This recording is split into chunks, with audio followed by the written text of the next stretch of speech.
KP classes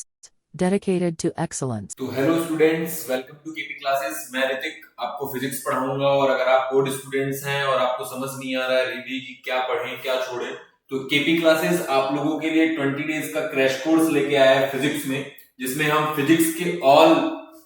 जो important topics है, जो न्यूमेरिकल्स हैं, जो बेसिक से लेके मतलब बैक टू बेसिक से लेके सारे इंपॉर्टेंट जो टॉपिक्स हैं सारे चैप्टर्स के वो कवर करेंगे। और इन 20 दिनों में जो है हम पूरी फिजिक्स को रिवाइज करने जा रहे हैं और उसमें कुछ भी आपका जो है वो स्किप नहीं होगा। तो ये केपी क्लासेस जो आप देख रहे हैं क्रैश कोर्स लेके आया है, ये आप लोगों के लिए बहुत ही हेल्पफुल हो जाता है रिवाइज करने के टाइम, क्योंकि बोर्ड एग्जाम्स बहुत नजदीक है और समझ नहीं आ रहा है कि अब कैसे क्या करें। तो जैसा अब हम अगर अपने टॉपिक पे बात करें तो कल हमने 2 चैप्टर अभी तक हमने पूरे कंप्लीट कर लिए हैं और 2 चैप्टर में जो हमारा 20 दिन का जो पूरा शेड्यूल है वो आप देख सकते हैं कि डे 1 से लेके डे 20 तक सेमीकंडक्टर तक हम इसको पूरा कवर करेंगे, और जिसमें हम इलेक्ट्रिक चार्ज और फील्ड को कवर कर चुके हैं। उसके बाद पोटेंशियल एंड कैपेसिटेंस की भी बात कर चुके हैं और करंट इलेक्ट्रिसिटी की दोनों पार्ट को हम जो है डे 3 और डे 4 में कवर कर चुके हैं। सो नाउ अब let's turn to the moving charge and magnetism के पार्ट 1 और पार्ट 2 की बात करेंगे। तो देखो बच्चों, मूविंग चार्ज और मैग्नेटिज्म तो मैंने पहले ही बताया कि अभी तक जब तक हमने ये इलेक्ट्रोस्टैट की बात की थी, इलेक्ट्रोस्टैट में हमारा जो चार्ज था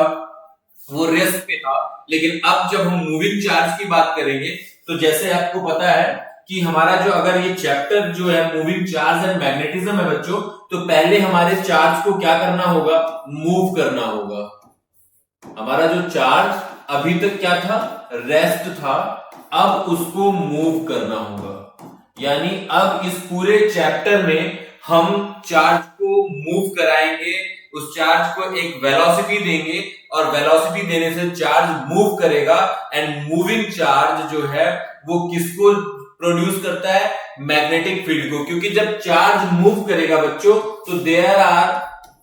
जब चार्ज मूव करेगा तो देयर आर इलेक्ट्रिक फील्ड, और जो इलेक्ट्रिक फील्ड है तो जहां जहां इलेक्ट्रिक फील्ड होगी उसके अराउंड में there produces a magnetic field, एक मैग्नेटिक इफेक्ट आपको वहां पे फील होगा। तो और उसके बाद जब मूविंग चार्ज और मैग्नेटिक की बात करेंगे तो फिर कुछ मैग्नेटिक के फिनोमिनास देखेंगे और फिर सेम थिंग जो हमने इलेक्ट्रोस्टैट में किया था उसी तरह हम मैग्नेटोस्टैट में भी अपने चार्ज को मूव करा के उस पे फोर्स देखेंगे, टॉर्क देखेंगे, करंट कैरिंग लूप देखेंगे और मैग्नेटिक फील्ड, क्योंकि मैग्नेटिक फील्ड जो है इलेक्ट्रिक फील्ड और मैग्नेटिक फील्ड दोनों वेक्टर क्वांटिटी हैं, तो इस वजह से मैग्नेटिक फील्ड की डायरेक्शन मैग्नीट्यूड वाइज और डायरेक्शन दोनों हम देखेंगे। तो अब शुरू करते हैं हम आज का अपना chapter magnetic effect of current.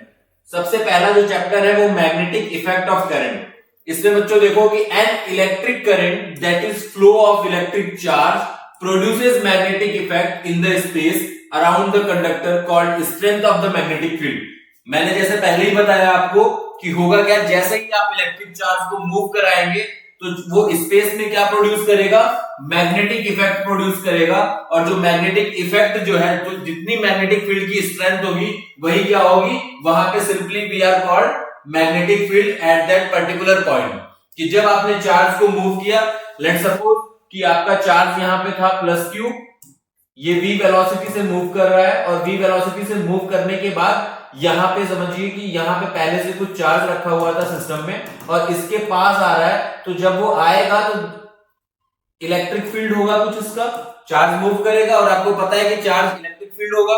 तो इलेक्ट्रिक फील्ड के कारण भी जब चार्ज मूव करेगा तो इलेक्ट्रिक फील्ड और इसके साथ साथ में क्या होगा, यहाँ पे एक मैग्नेटिक जो है वो फील्ड प्रोड्यूस होगा। क्योंकि आपको पता है एक चीज कि जहां जहां इलेक्ट्रिक फील्ड होती है तो इलेक्ट्रिक फील्ड जो है वो प्रोड्यूस क्या करती है, मैग्नेटिक फील्ड वहां पे। ठीक है बच्चों। सो नाउ ऑर्स्टेड ने क्या किया था, सबसे पहले मैग्नेटिक इफेक्ट को देखने के लिए ऑर्स्टेड ने एक एक्सपेरिमेंट किया था और ऑर्स्टेड साइंटिस्ट हैं, उन्होंने क्या किया कि when current was allowed to flow current through the wire placed parallel to axis of a magnetic needle kept directly below the wire, the needle was found to defect from its। उन्होंने किया क्या कि एक simple सा जो है एक current flow करते हुए सर्किट ली उन्होंने क्या किया कि एक सर्किट ली, सपोज यहां पे हम आर लगा दें, ये बैटरी लगा दें और ये कनेक्ट हो गया। इसके बगल में उन्होंने क्या किया, एक magnetic needle, let suppose this is the N pole and this is S pole, N for north, we are taking N for north and S for south pole. तो हुआ क्या बच्चों कि जैसे ही उन्होंने एक इलेक्ट्रिक करंट किसी सर्किट में फ्लो हो रहा था तो उसको उन्होंने पहले लिया और एक मैग्नेटिक नीडल लिया या मैग्नेट कह सकते हैं सिंपली लिया, और मैग्नेट नीडल को, और यहाँ पे इलेक्ट्रिक करंट वाले जो सर्किट जहां जिसमें फ्लो हो रही है वहां पे एक गैल्वेनोमीटर भी लगा दिया उन्होंने, क्योंकि गैल्वेनोमीटर में क्या होगा, डिफ्लेक्शन शोज होगा, ठीक है। तो उन्होंने क्या किया कि जब यहाँ पे इस वाले आप जो ये नीडल है इसको जब वो मूव करा रहे थे तो उससे उनको पता चला कि जो नीडल है वो क्या हो रहा था, डिफ्लेक्ट हो रहा था। जो मैग्नेटिक नीडल है वो डिफ्लेक्ट हो रहा था जब वो क्या कर रहा था, उस सर्किट के पास आ रहा था या उससे दूर जा रहा था। यानी कि जब भी मूव इट्स, अगर एक तरह से ये समझे कि जब दोनों के बीच में, जब दोनों को मूव कराया जा रहा था तो मूव कराने से उनके बीच में एक इंटरेक्शन देखा जा सकता था, ठीक है। और उस इंटरेक्शन के कारण ही उन्होंने देखा कि वहां पे जो मैग्नेटिक नीडल है उसमें डिफ्लेक्शन फूज हो रहा था। अब वो कम हो रहा था या ज्यादा हो रहा था इस पे बात आगे करेंगे। So when current was reverse through the wire the needle was found to deflect in the opposite direction to the earlier case. पहले क्या हो रहा था कि अगर मान लीजिए करंट की डायरेक्शन इस तरह है, यानी पॉजिटिव से नेगेटिव है, तो अगर वो राइट में डिफ्लेक्शन दे रहा था तो अब की बार अगर नेगेटिव से पॉजिटिव जो है करंट फ्लो हो रही है या करंट की डायरेक्शन रिवर्स है तो उस केस में जो है ये लेफ्ट हो जा रहा था। अगर इधर राइट है तो इस बार लेफ्ट हो जा रहा था, ठीक है। ये ऑर्स्टेड ने अपने एक्सपेरिमेंट के दौरान ये चीजें देखी कि यहाँ पे अगर करंट है तो फिर मैग्नेटिक फील्ड की भी बात हो रही है कि करंट के कारण there are producing a magnetic field. तो अब करना क्या है बच्चों की, सबसे पहले ये देखिए बहुत इंपॉर्टेंट चीज है कि जो ये क्रैश कोर्स चलाया जा रहा है, आप इन क्रैश कोर्स को कैसे कर सकते हैं कि अगर आप एंड्रॉइड यूजर है तो KP exam prep app download कर सकते हैं, और अगर आप आईओएस यूजर है तो क्लास प्लस ऐप डाउनलोड करके वहां पे ओआरजी कोड आईसीओ फिल कर सकते हैं। इसको डाउनलोड करने के बाद होगा क्या बच्चों कि आप होम पेज पे आएंगे और होम पेज पे आने के बाद यहाँ पे 3 डॉट्स आपको दिख रहा होगा। इन 3 डॉट्स में आप जो है यहाँ पे नंबर 2 पे फ्री मटेरियल का सेक्शन बना हुआ है। इस फ्री मटेरियल में होगा क्या कि जो भी क्रैश कोर्स हम जो जितने भी, मान लीजिए आज का आपका छूट गया है तो यहाँ पे वो पीपीटीज डाली जाएंगी जिसको आप as a short note use कर सकते हैं, अपने चैप्टर को जाके रिवाइज कर सकते हैं। और यहाँ पे जो टेस्ट का ऑप्शन है यहाँ पे फ्री मॉक टेस्ट अवेलेबल है। यहाँ पे बच्चों आप लोगों के लिए फ्री मॉक टेस्ट अवेलेबल है। तो आपको करना क्या है कि जाना है, चैप्टर रिवाइज करना, और उसके बाद उस चैप्टर का पर्टिकुलर फ्री मॉक टेस्ट जो है उससे आप अपनी प्रिपरेशन का एनालाइज कर सकते हैं कि आपका चैप्टर कितना कवर है और कौन कौन से टॉपिक्स आपको कवर करने हैं। So now move to the topic right hand thumb rule और कर्ल रूल। कि जैसे कि मैग्नेटिक फील्ड की बात करेंगे कि ठीक है चलो चार्ज मूव किया, मूव करने से चार्ज इलेक्ट्रिक फील्ड प्रोड्यूस हुई, इलेक्ट्रिक करंट हुआ, इलेक्ट्रिफिकेशन हुआ, इलेक्ट्रिक करंट हुआ, और आपको पता है कि जहां इलेक्ट्रिक करंट होगा वहां पे मैग्नेटिक फील्ड ऑब्वियस उसके अराउंड होगा। तो अब बात आती है कि जब मैग्नेटिक फील्ड अगर एक वेक्टर क्वांटिटी है तो वेक्टर क्वांटिटी का डायरेक्शन भी होता है। तो अब मैग्नेटिक फील्ड की डायरेक्शन को फाइंड आउट करने के लिए कौन कौन से ऐसे वेज हैं, कौन कौन से मेथड हैं, कौन कौन से रूल्स हैं जिनके द्वारा हम मैग्नेटिक फील्ड का जो है डायरेक्शन को पता कर सकते हैं। तो पहला उसमें है राइट हैंड थंब रूल, और इसे कर्ल रूल भी बोला जाता है। जैसा कि आप इस फिगर में देख रहे होंगे, इसमें हो क्या रहा है कि अगर आप अपने राइट हैंड थंब को करंट की डायरेक्शन में होल्ड करें तो इस तरह, अगर यहाँ पे यही है कि if a current carrying conductor is imagine to be held in the right hand such a way that the thumb points in the direction of the current, कि आपने ऐसा होल्ड किया कि जो आपका थंब है वो करंट के डायरेक्शन में हो, तो जैसे ही आप अपने फिंगर्स को कर्ल करेंगे तो जो ये कर्ल किया है अपने फिंगर्स को, तो ये क्या करेगा, direction of the magnetic field बताएगा कि the direction of the current, then the tips of the fingers and curling the conductor will give the direction of the magnetic line of force. कि जैसे ही आप कर्ल करेंगे तो अगर आपका thumb जो है Poynting the direction of electric current, तो जो ये कर्ल किया आपने तो ये फिंगर्स कर्ल करने का जो डायरेक्शन है वही क्या है, direction of the magnetic field. ठीक है, सो ये राइट हैंड थंब रूल हमें बताता है। अब बात करते हैं कि जब डायरेक्शन हमने देख लिया कि किसी भी जगह पे मैग्नेटिक फील्ड की डायरेक्शन कैसे हम फाइंड आउट करेंगे apply to the right hand thumb rule. तो अब बात आती है सबसे पहले जो बताया था मैग्नेटिक फील्ड को, वो बायो सावर्ट लॉ 1858 के अराउंड में जो दो साइंटिस्ट थे, एक थे बायोट और एक थे सावर्ट, इन दोनों ने, और पहली बात तो ये लॉ है Biot Savart law, but it is a mathematical expression, जिसका एक ऐसा मैथमेटिकल टूल है जिसका यूज करके हम किसी भी पॉइंट पे मैग्नेटिक फील्ड की जो मैग्नीट्यूड है उसको कैलकुलेट कर सकते हैं। इसके लिए हम बता सकते हैं कि किसी भी पॉइंट पे मैग्नेटिक फील्ड कितना होगा। तो बायो सावर्ट लॉ, जो दो साइंटिस्ट बायो और सावर्ट थे, तो उन्होंने क्या बोला कि the strength of the magnetic field dB, क्योंकि अभी हम बात सिर्फ कितनी करेंगे, एक स्मॉल एरिया के मैग्नेटिक फील्ड की बात करेंगे, तो the strength of the magnetic field dB due to a small current element dl carrying a current I at a point P distance r from the element is directly proportional to the I dl sin theta and inversely proportional to the square of the distance. So where theta is the angle between dl and r. अगर इस diagram की बात करें तो इसमें है कुछ नहीं, हमें सिर्फ डायग्राम को समझना है। तो आप देखिएगा जो बायो सावर्ट लॉ था उसमें सबसे पहले अगर हम डायग्राम मेक करें तो डायग्राम ये है कि एक इनफाइनाइट तक हम करंट कैरिंग वायर लें जो कि इनफाइनाइट तक है, और उस पे अगर एक स्मॉल लेंथ एलिमेंट जो डीएल है, अब डीएल वेक्टर है क्योंकि ये करंट कैरी, अगर इसमें आई करंट कैरी हो रहा है तो जो करंट जो डीएल वेक्टर है उसकी direction along the direction of the current carrying wire, जो करंट की डायरेक्शन होगी वही आपकी लेंथ एलिमेंट डीएल वेक्टर होगा, उसकी डायरेक्शन भी सेम होगी। अब यहां से समझिए कि आप इस मिड पॉइंट से कोई ओ दे दीजिए यहां पे, और यहां से अगर इस P पॉइंट पे जो कि आउटसाइड में रखा हुआ है, इस P पॉइंट पे इस वायर में जो करंट फ्लो हो रहा है, इसकी वजह से अगर मैग्नेटिक फील्ड फाइंड आउट करना है तो बेसिकली हम क्या कह सकते हैं कि यहां पे सपोज ये थीटा एंगल है, ठीक है, तो अब ये थीटा एंगल है और small due to the small element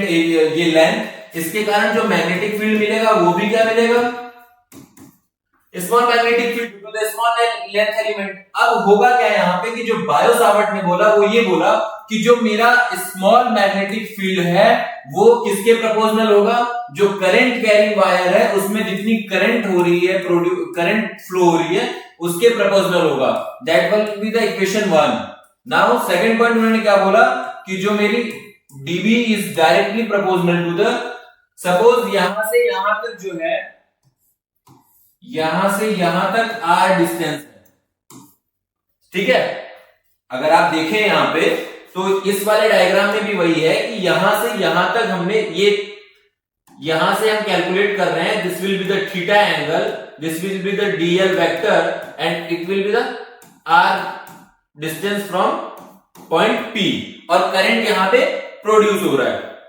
तो अब उन्होंने क्या बोला कि जो मेरा, तो उन्होंने कहा कि जो मेरा करंट है, दूसरा पॉइंट कि जो मेरा डीवी वेक्टर जो है, जो लेंथ एलिमेंट है उसके डायरेक्टली प्रोपोर्शनल होगा। सबसे पहले ये उन्होंने कहा, फिर उन्होंने कहा कि जो magnetic field due to the small element वो डायरेक्टली इनवर्सली प्रोपोर्शनल है किसके, जो डिस्टेंस है उसके स्क्वायर के। तो इस तरह से अगर तीनों चीजों को हम एक सिंपल मेथड से देखें तो dB is directly proportional to the I dl upon r square, ठीक है। अब यहां पे अगर प्रोपोर्शनलिटी कांस्टेंट मैं हटाता हूं तो प्रोपोर्शनलिटी कांस्टेंट हटाऊंगा तो dB is proportional to the proportionality constant इस बार मुझे रिमूव करना है। सो अगर मैं प्रोपोर्शनलिटी कांस्टेंट रिमूव करूंगा तो अब की बार जो मेरा ये है dB becomes mu naught upon 4 pi I dl upon r square. ये जो इक्वेशन है बच्चों, ये बायो सावर्ट लॉ के द्वारा आई थी कि mu naught upon 4 pi I dl upon r square. अब यहां पे एक इंटरेस्टिंग चीज और जाती है कि अगर वेक्टर फॉर्म देखें हम इसका, अगर सपोज हमें वेक्टर फॉर्म देखना है, वेक्टर फॉर्म अगर इसकी बात करें तो वेक्टर फॉर्म में क्या हो जाएगा, dB is equal to dB, अब वेक्टर होगा क्योंकि मैग्नेटिक फील्ड की भी डायरेक्शन को बता रहा है। अगर वेक्टर फॉर्म देखेंगे तो सारी वेक्टर क्वांटिटीज को देखेंगे हम, तो dB जो है वो वेक्टर को दिखा रहा है। तो अब क्या होगा कि म्यू नॉट अपॉन 4 पाई, क्योंकि ये कांस्टेंट है, so it will become same. I जो आई है करंट कैरिंग है, उसका डायरेक्शन क्या है, along the line element, so I vector cross dl vector upon are square.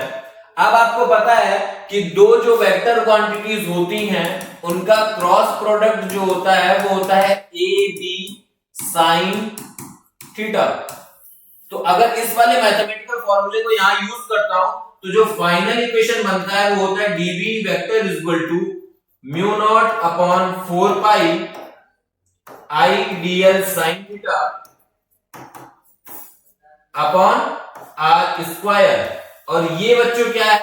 This is the vector form of, ये कौन सा है, वेक्टर फॉर्म है किसका, बायो-सावर्ट लॉ का। ये बायो-सावर्ट लॉ का वेक्टर फॉर्म है। और अगर ये आ गया तो अब सारे जो जितने भी शेप्स की different types of magnetic field calculate कर लेंगे हम बहुत ही इजीली। सो नेक्स्ट अगर हम देखें तो बायो-सावर्ट लॉ से जो हमने वेक्टर फॉर्म निकाला वो हमारा यही आया था कि dB is directly proportional to the mu naught upon 4 pi I dl cross r, ये आर कैप जो है वो डायरेक्शन यूनिट वेक्टर है, डायरेक्शन को दिखा रहा है, I dl upon are square, और ये साइन थीटा, ठीक है, ये sine theta and this will be the r cap, ठीक है, ये दिखा रहा है। सो अगर इसको हम आर कैप को हटाएंगे तो आपको पता है r cap is equal to r upon magnitude r, ठीक है बच्चों। तो होगा क्या यहां से कि dB becomes mu naught upon 4 pi I dl r upon r cube, dl cross r. So this will be the vector form. अब जो म्यू नॉट है बच्चों, वो म्यू नॉट क्या है, वो परमिटिविटी है, परमिएबिलिटी है उस मीडियम की, क्योंकि जैसे एप्सिलॉन नॉट परमिटिविटी था तो ये परमिएबिलिटी है, और इसकी जो वैल्यूज है वो होती है 4 pi into 10 to the power -7 tesla metre ampere inverse, ठीक है बच्चों, जो कि यहां पे लिखी हुई भी है, mu naught is equal to 4 pi into 10 to the power -7 tesla metre into ampere inverse. Now अगर हम नेक्स्ट बात करें कि direction of dB is same as that the direction of dl cross r which can be determined by right hand screw rule. फिर वही कि dB को अगर आप मैग्नेटिक फील्ड की डायरेक्शन को फाइंड आउट करना है तो आप किसको यूज करेंगे, राइट हैंड थंब रूल को यूज करेंगे, राइट हैंड थंब रूल को यूज करेंगे, और उसके अकॉर्डिंग अगर आपका आप इस तरह से होल्ड करेंगे वायर को कि अगर आपका थंब जो है this is the point towards the electric current, तो जो आप कर्ल कर लेंगे, तो कर्ल करने के बाद होगा क्या कि जो ये फिंगर्स हैं, जो टिप्स की फिंगर्स हैं, ये आपके मैग्नेटिक फील्ड की डायरेक्शन को बताएंगी। So it is emerging P and entering at. तो अगर दो चीजें से हम इसको डायरेक्शन को दिखाते हैं, अगर सपोज करिए कि magnetic field into the plane है और एक तो है आउटवर्ड इनटू द प्लेन, तो इनटू द प्लेन को हम क्रॉस से दिखाते हैं, और आउट ऑफ द पेज अगर होगा तो उसको हम डॉट से दिखाते हैं। So this will be the into the plane, into the plane, and this will be the out of the plane, out of the page, ठीक है। तो इस तरह से हम इसको दिखाते हैं, यही चीज यहां लिखी हुई है। And current element is a vector quantity whose magnitude is the vector product of current and length of small element having the direction of the flow of the current, कि जो I की जो डायरेक्शन है, जो current की direction है, वही dl जो वेक्टर है आपका लेंथ एलिमेंट वेक्टर है, उसकी डायरेक्शन होगी along the direction of the current dl vector. Now अगर बात करें हम तो this will be the magnetic, one second, I think so अगर हम बात करेंगे इसकी, ओके, सो नाउ ये ठीक हो गया। अगर हम बात करेंगे किसकी अब, कि मैग्नेटिक फील्ड जो है due to a straight wire, तो अब इसके लिए क्या होगा,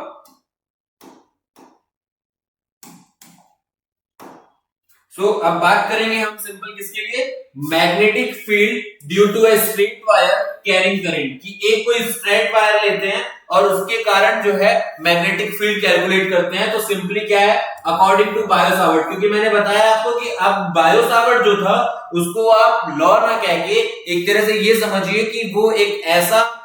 मैथमेटिकल टूल है जिसकी वजह से आप कहीं पे भी किसी भी शेप की वायर हो, कोई भी लेंथ एलिमेंट हो, आप इजीली मैग्नेटिक फील्ड की डायरेक्शन को फाइंड आउट कर लीजिए। अगर इसकी बात करूं मैं कि एक स्ट्रेट वायर है कोई, और स्ट्रेट वायर को देखना बच्चों क्या है, यहां पे आई करंट है, ठीक है, ये आई करंट है यहां पे, और ये डीएल वेक्टर है, यहां पे ये डीएल वेक्टर है और ये परपेंडिकुलर है इसके। तो हमें यहां पे किसी एक्स पॉइंट पे चाहिए, एक्स पॉइंट पे हमें मैग्नेटिक फील्ड चाहिए। तो होगा क्या कि यहां से यहां तक की डिस्टेंस आर वेक्टर, और ये आर वेक्टर, और ये अगर फाई, क्योंकि आपको एंगल बताया था मैंने वहां पे थीटा लिया था, सो ये फाई है। ये आपके मिडिल पॉइंट से यहां की डिस्टेंस अगर ए है, ठीक है बच्चों, तो ये ए है, और ये वाला जो इनफाइनाइट तक आपका करंट कैरिंग वायर है, तो इसके अगर इस पॉइंट को सपोज करें यहां, तो this one will be joining like this, and अगर ये फाई है तो इसके कंपोनेंट्स में ब्रेक हो जाएगा, so this will be phi 1 and this will be phi 2। अब बहुत ही इजी तरीके से अगर हम कैलकुलेट करेंगे मैग्नेटिक फील्ड, अगर मैग्नेटिक फील्ड हम बहुत ही इजी तरीके से कैलकुलेट करेंगे तो होगा क्या, मैग्नेटिक फील्ड अगर देखना है हमें, तो सबसे पहले हमें बायो सावर्ट लॉ यूज करना होगा। बायो सावर्ट क्या था, dV is equal to mu not I dl sine theta, यही था, I dl sine theta upon 4 pi और ये r स्क्वायर, इक्वेशन नंबर 1। अब यहां से बात आती है कि r की वैल्यू क्या है, डिस्टेंस क्या है। तो अगर डिस्टेंस को सबसे पहले फाइंड आउट करेंगे और उसकी वैल्यू पुट करेंगे तभी वैल्यूज निकलेगी। तो अगर r की बात करूंगा मैं, तो r कहां पे है बच्चों, और ये एंगल जो है आपका कितना है, this one angle is theta. तो अगर r की वैल्यू की मैं बात करूंगा तो r तो ये है और ये a है और ये थीटा है, तो r की वैल्यू निकालूंगा मैं, तो साइन थीटा, तो ये r जो है मेरा यहां से r इज इक्वल टू क्या हो जाएगा यहाँ पे, अरे ये अगर थीटा है, ऐसे समझिए ना इसको, अगर ऐसे नहीं समझ में आ रहा तो इस तरह समझ लीजिए कि ये है, ठीक है, बना किसके साथ रहा है, ये एक a है, ठीक है, अगर ये एंगल थीटा है तो थीटा के साथ साथ कौन कौन है, एक तो है कौन, ये ए वेक्टर, ए कहां पे है आपका, ए थीटा के साथ में है, तो इसको ए ना बोल के एक इसको बोलूंगा मैं, क्योंकि वो लाइन पे है। एक तो ए ये है, और ये वाली डिस्टेंस आपकी जो है वो r है, और सामने वाली, क्योंकि ए के सामने वाली r है और ये वाली डायरेक्शन, तो थीटा इज इक्वल टू, अगर मैं निकालूंगा cos थीटा की बात करूं मैं, तो cos थीटा क्या हो जाएगा, cos theta becomes r by a. So from here to here r is equal to a cos theta, ठीक है, a cos theta। अब यहां से बात करेंगे, r is equal to a cos theta आ गया, so dv is equal to, अगर यहां पे पुट करेंगे तो dv is equal to mu naught i dl sin theta, और ये क्या आ जाएगा यहाँ पे 4 पाई r स्क्वायर की जगह क्या आ जाएगा a square cos square theta, ठीक है बच्चों, this one will be the equation 2। तो ये जो स्ट्रेट वायर है उसके कारण हम मैग्नेटिक फील्ड निकाल रहे हैं अभी। So magnetic field due to the, किसके कारण, whole conductor is obtained by integrating limits with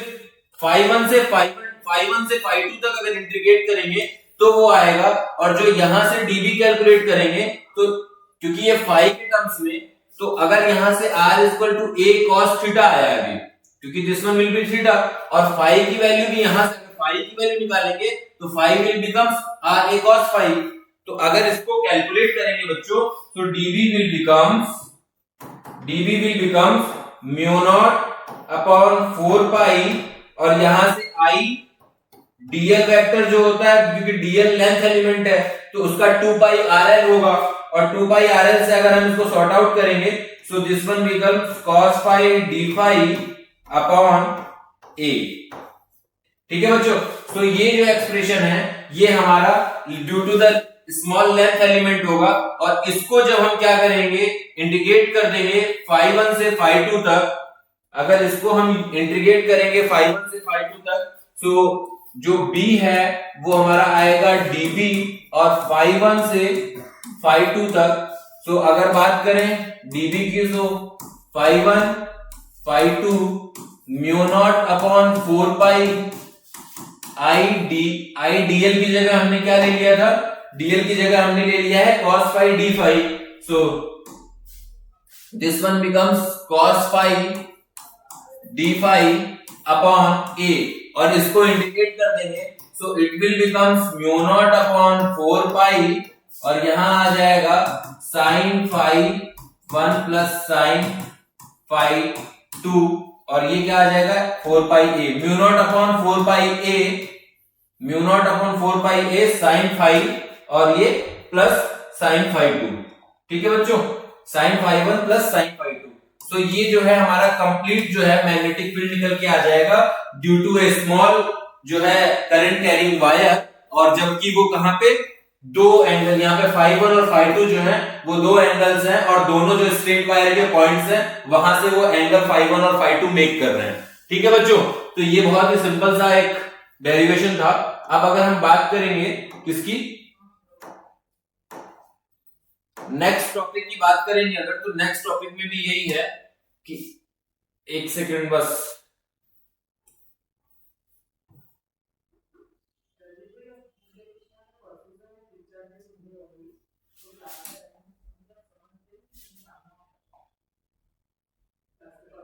so next जो हम बात कर रहे हैं वो हमारा क्या है, नेक्स्ट टॉपिक है if the straight wire is infinite long, if the straight wire is the infinite long, तो अगर इनफाइनाइट तक वो लॉन्ग है तो होगा क्या, देन फाई 1 जो है वो क्या हो जाएगा, फाई 1 इक्वल टू फाई 2, क्योंकि स्ट्रेट वायर जो है इनफाइनाइट तक लॉन्ग है, तो इनफाइनाइट तक जब, क्योंकि ये देखिए ये है और ये है,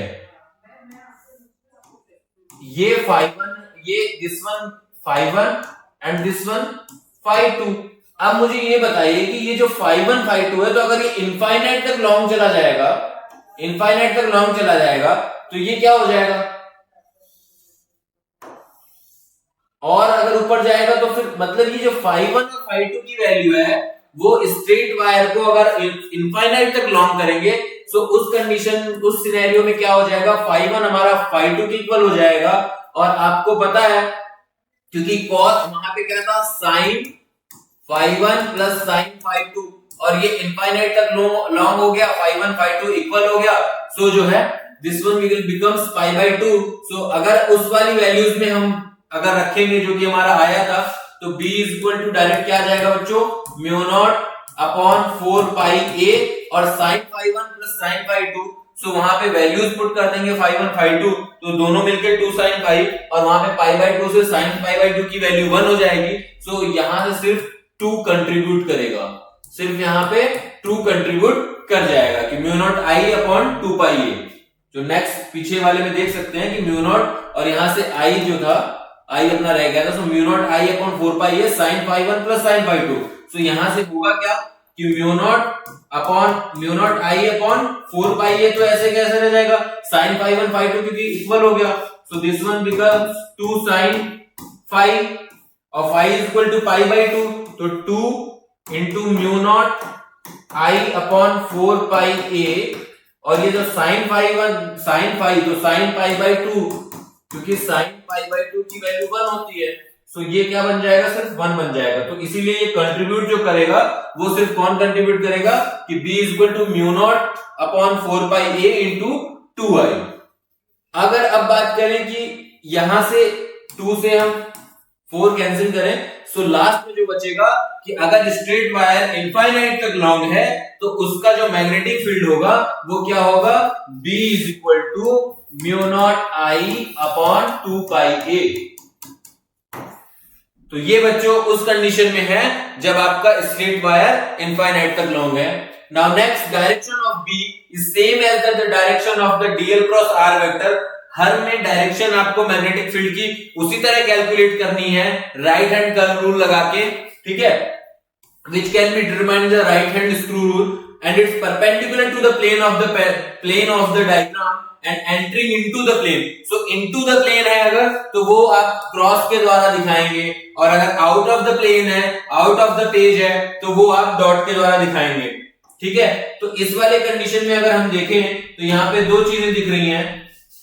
एक वाले में जो हमारा करंट है वो आई ऊपर की तरफ है, तो अगर आप इस तरह से राइट हैंड थंब रूल लगाएंगे और इस तरह से अगर करंट की डायरेक्शन में आपका थंब होगा तो जैसे ही आप फिंगर को कर्ल करेंगे ये डायरेक्शन किसको बताएगा, मैग्नेटिक फील्ड की डायरेक्शन को बताएगा। Now move to the next scenario. उस वाले कंडीशन में जो आई करंट है वो आपका इस तरह से है, तो जब राइट हैंड थंब रूल को इस तरह लगाएंगे तो ये क्या है आपका, दिस वन विल बी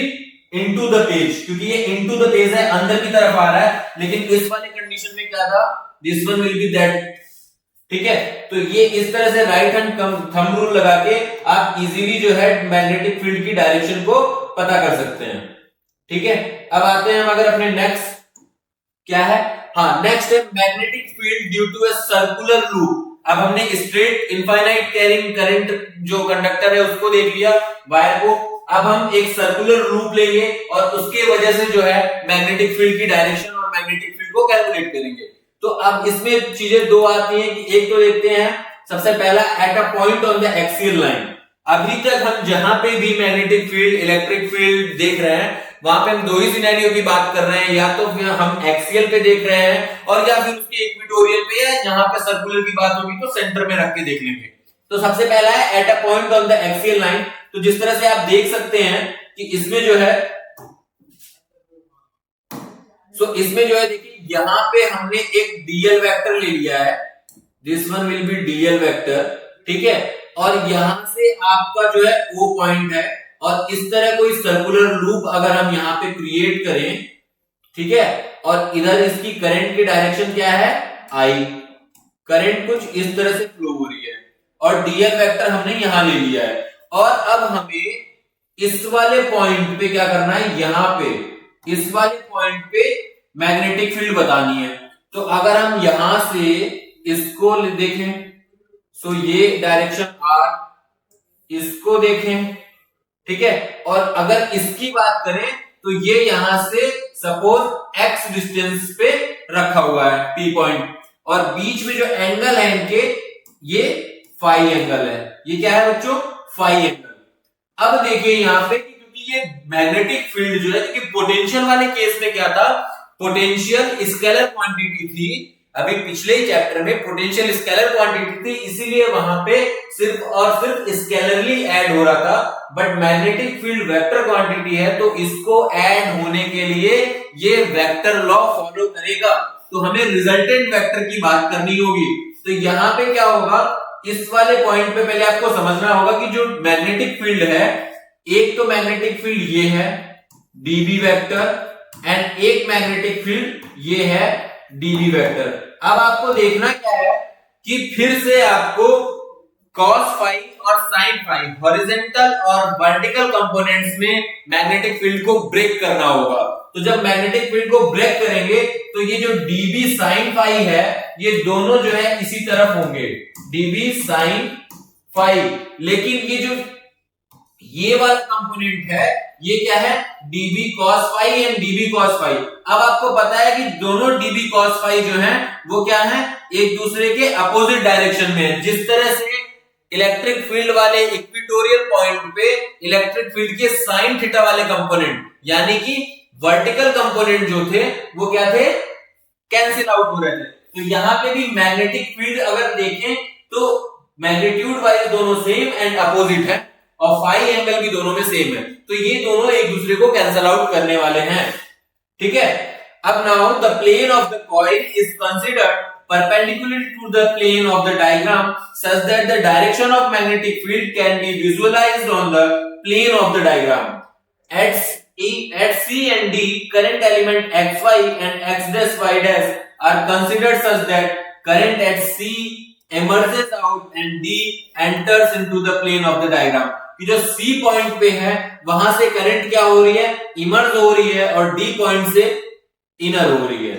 ठीक है. अब अगर इसको सॉल्व करने की बात करें तो सॉल्व करने में क्या आएगा कि फिर मैग्नेटिक फील्ड के मैंने बताया कि जो हॉरिजॉन्टल कंपोनेंट्स हैं वो एक दूसरे को क्या करेंगे, इस बार कैंसिल आउट करेंगे क्योंकि magnitude wise same and direction wise opposite है. अब बच कौन जाता है, सिर्फ हमारे पास साइन फाई वाला कंपोनेंट बच जाता है. तो बायो-सावर्ट लॉ यूज करेंगे. बायो-सावर्ट लॉ यूज करने के बाद होगा क्या कि जो आपका देखिए डीबी है वो सिंपली हो जाएगा mu naught upon 4 pi I. ठीक है. और यहां पे dl sine theta upon are square. That will be the equation number 1. यही आपका बायो-सावर्ट लॉ है. तो बायो-सावर्ट लॉ यूज कर दिया साइन थीटा, और साइन थीटा यहां पे जो है तो फिर उसी तरह की जो फाई है आपका, क्योंकि 2 साइन फाई और 2 साइन फाई से ये वाला जो हो जाएगा, तो जो डीवी है आपका सिंपली वो क्या हो जाएगा mu not I DL upon क्या हो जाएगा 4 पाई आर स्क्वायर. ठीक है. अब बात आती है कि मैग्नेटिक फील्ड पूरा चाहिए आपको, और साइन फाई के टर्म्स अभी रखना है आपको. यहाँ पे म्यू नॉट आई डीएल, और साइन फाई के टर्म्स को हम कहीं नहीं ले जा रहे हैं. साइन फाई का टर्म्स अभी ऐसे का ऐसे बना हुआ है. तो अब करना क्या है कि मैग्नेटिक फील्ड चाहिए आपको, कंप्लीट मैग्नेटिक फील्ड. तो आप क्या करेंगे, इंटीग्रेट कर देंगे डीबी को. जब इंटीग्रेट करेंगे तो होगा क्या आपका integration mu naught upon 4 pi I dl, this is sine phi upon are square. कर दिया इसको. अब देखिए यहां से ये सब ये कांस्टेंट है, ये सारी चीजें बाहर आएंगी आपकी. तो यहां से होगा क्या म्यू नॉट अपॉन 4 पाई ऐसे का ऐसे रहेगा. इंटीग्रेशन का उस पर कोई भी दिक्कत नहीं होने वाली. आई ऐसे का ऐसे रहेगा. अब बात आती है सबसे पहले डीएल वेक्टर की. तो जब एल का एल जो है डीएल वेक्टर, उसको अगर सर्कुलर लूप के लिए जो सरकमफेरेंस होता है वो क्या होता है 2 पाई आर. यही होता है ना. अरे बैक जाएंगे तो ये सर्कुलर लूप ही तो है. तो सर्कुलर लूप पे जो लेंथ एलिमेंट डीएल लिया है तो कंप्लीट उसका क्या हो जाएगा, इंटीग्रेट कर देंगे तो सरकमफेरेंस 2 पाई आर. और आर नहीं है यहाँ पे क्योंकि इसका रेडियस क्या हमने पहले लिया है, ए लिया है. So it will becomes 2 pi a. तो यही वैल्यू यहां पुट करनी है 2 पाई ए. इतनी बात समझ में आई. इसमें किसी को दिक्कत नहीं होगा. इनटू में अभी क्या है आपका साइन फाई. अब साइन फाई यहां पे क्या हो गया बच्चों, अगर इसकी बात करें तो यहां पे आर, सबसे पहले डिस्टेंस भी कैलकुलेट करना है. अब डिस्टेंस यहां से आर कैलकुलेट करेंगे तो क्या हो जाएगा, this one will be the 90. सो यहां से आर क्या हो जाएगा आपका, आर जो कैलकुलेट करेंगे तो r square equal to a square, क्योंकि यही होगा ना. अरे आप सिंपली अगर यहाँ पे आर कैलकुलेट करेंगे तो आर स्क्वायर, तो ये हो जाएगा a square plus x square. तो r will becomes a square plus x square की पावर 1/2. अरे इसमें जस्ट हमने कुछ नहीं किया, पाइथागोरस लगा दिया और डिस्टेंस जो है उसको कैलकुलेट कर लिया, और इस ये वैल्यू आ गई. अब यहां से ये वैल्यू जो है वहां पुट करेंगे तो यहां पे क्या हो जाएगा,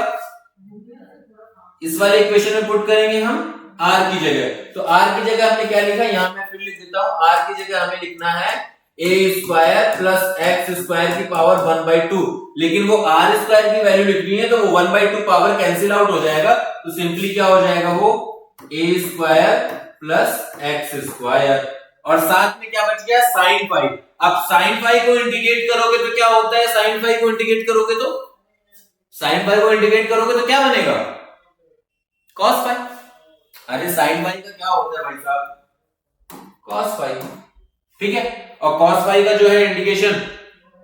है ना साइन फाई. तो साइन फाई को जो है कॉस फाई कर दिया हमने, और ये इंटीग्रेशन हमारा कंप्लीट हुआ भी. अब हम वैल्यू रखेंगे. अब हमें कॉस फाई की वैल्यू और रखनी है. अब हमें cos phi की वैल्यू और रखनी है। सो हम फिर क्या करते हैं, आते हैं अपने डायग्राम पे, और डायग्राम से अगर मैं cos phi की वैल्यू निकालूंगा, सो cos phi की वैल्यू क्या आ जाएगी यहां से, क्योंकि cos phi a by this one, a by r। अगर मैं बात करूं cos phi की, तो cos phi मेरा क्या हो जाएगा, base upon hypotenuse r,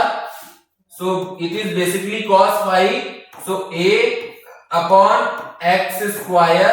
plus a square की पावर 1/2, ठीक है। और इसको मैं यहां पे इक्वेशन में अगर पुट कर दूंगा, इक्वेशन में यहां पे पुट करूंगा, तो मैं देखिए यहां पे भी लिखना चलिए ठीक है, यहां पे आ जाएगा, मैं लिख दे रहा हूं वहां पे cos phi की वैल्यू बस मुझे पुट करनी है। So b equal to mu naught upon 4 pi i into 2 pi a upon में फिर हमारा a square plus x square, और यहां से cos phi की वैल्यू पुट करनी है। cos phi की वैल्यू जो आई थी वो आई थी, क्या आई थी cos phi की value, a upon x square plus a square की पावर 1/2। अब बच्चों देखो दोनों तरफ बेस सेम है तो पावर ऐड हो जाएंगी, तो 1 and 1 plus 2, so it will becomes 3/2। तो ये क्या हो जाएगा बच्चों, mu naught i a square upon 4 pi a square plus x square की पावर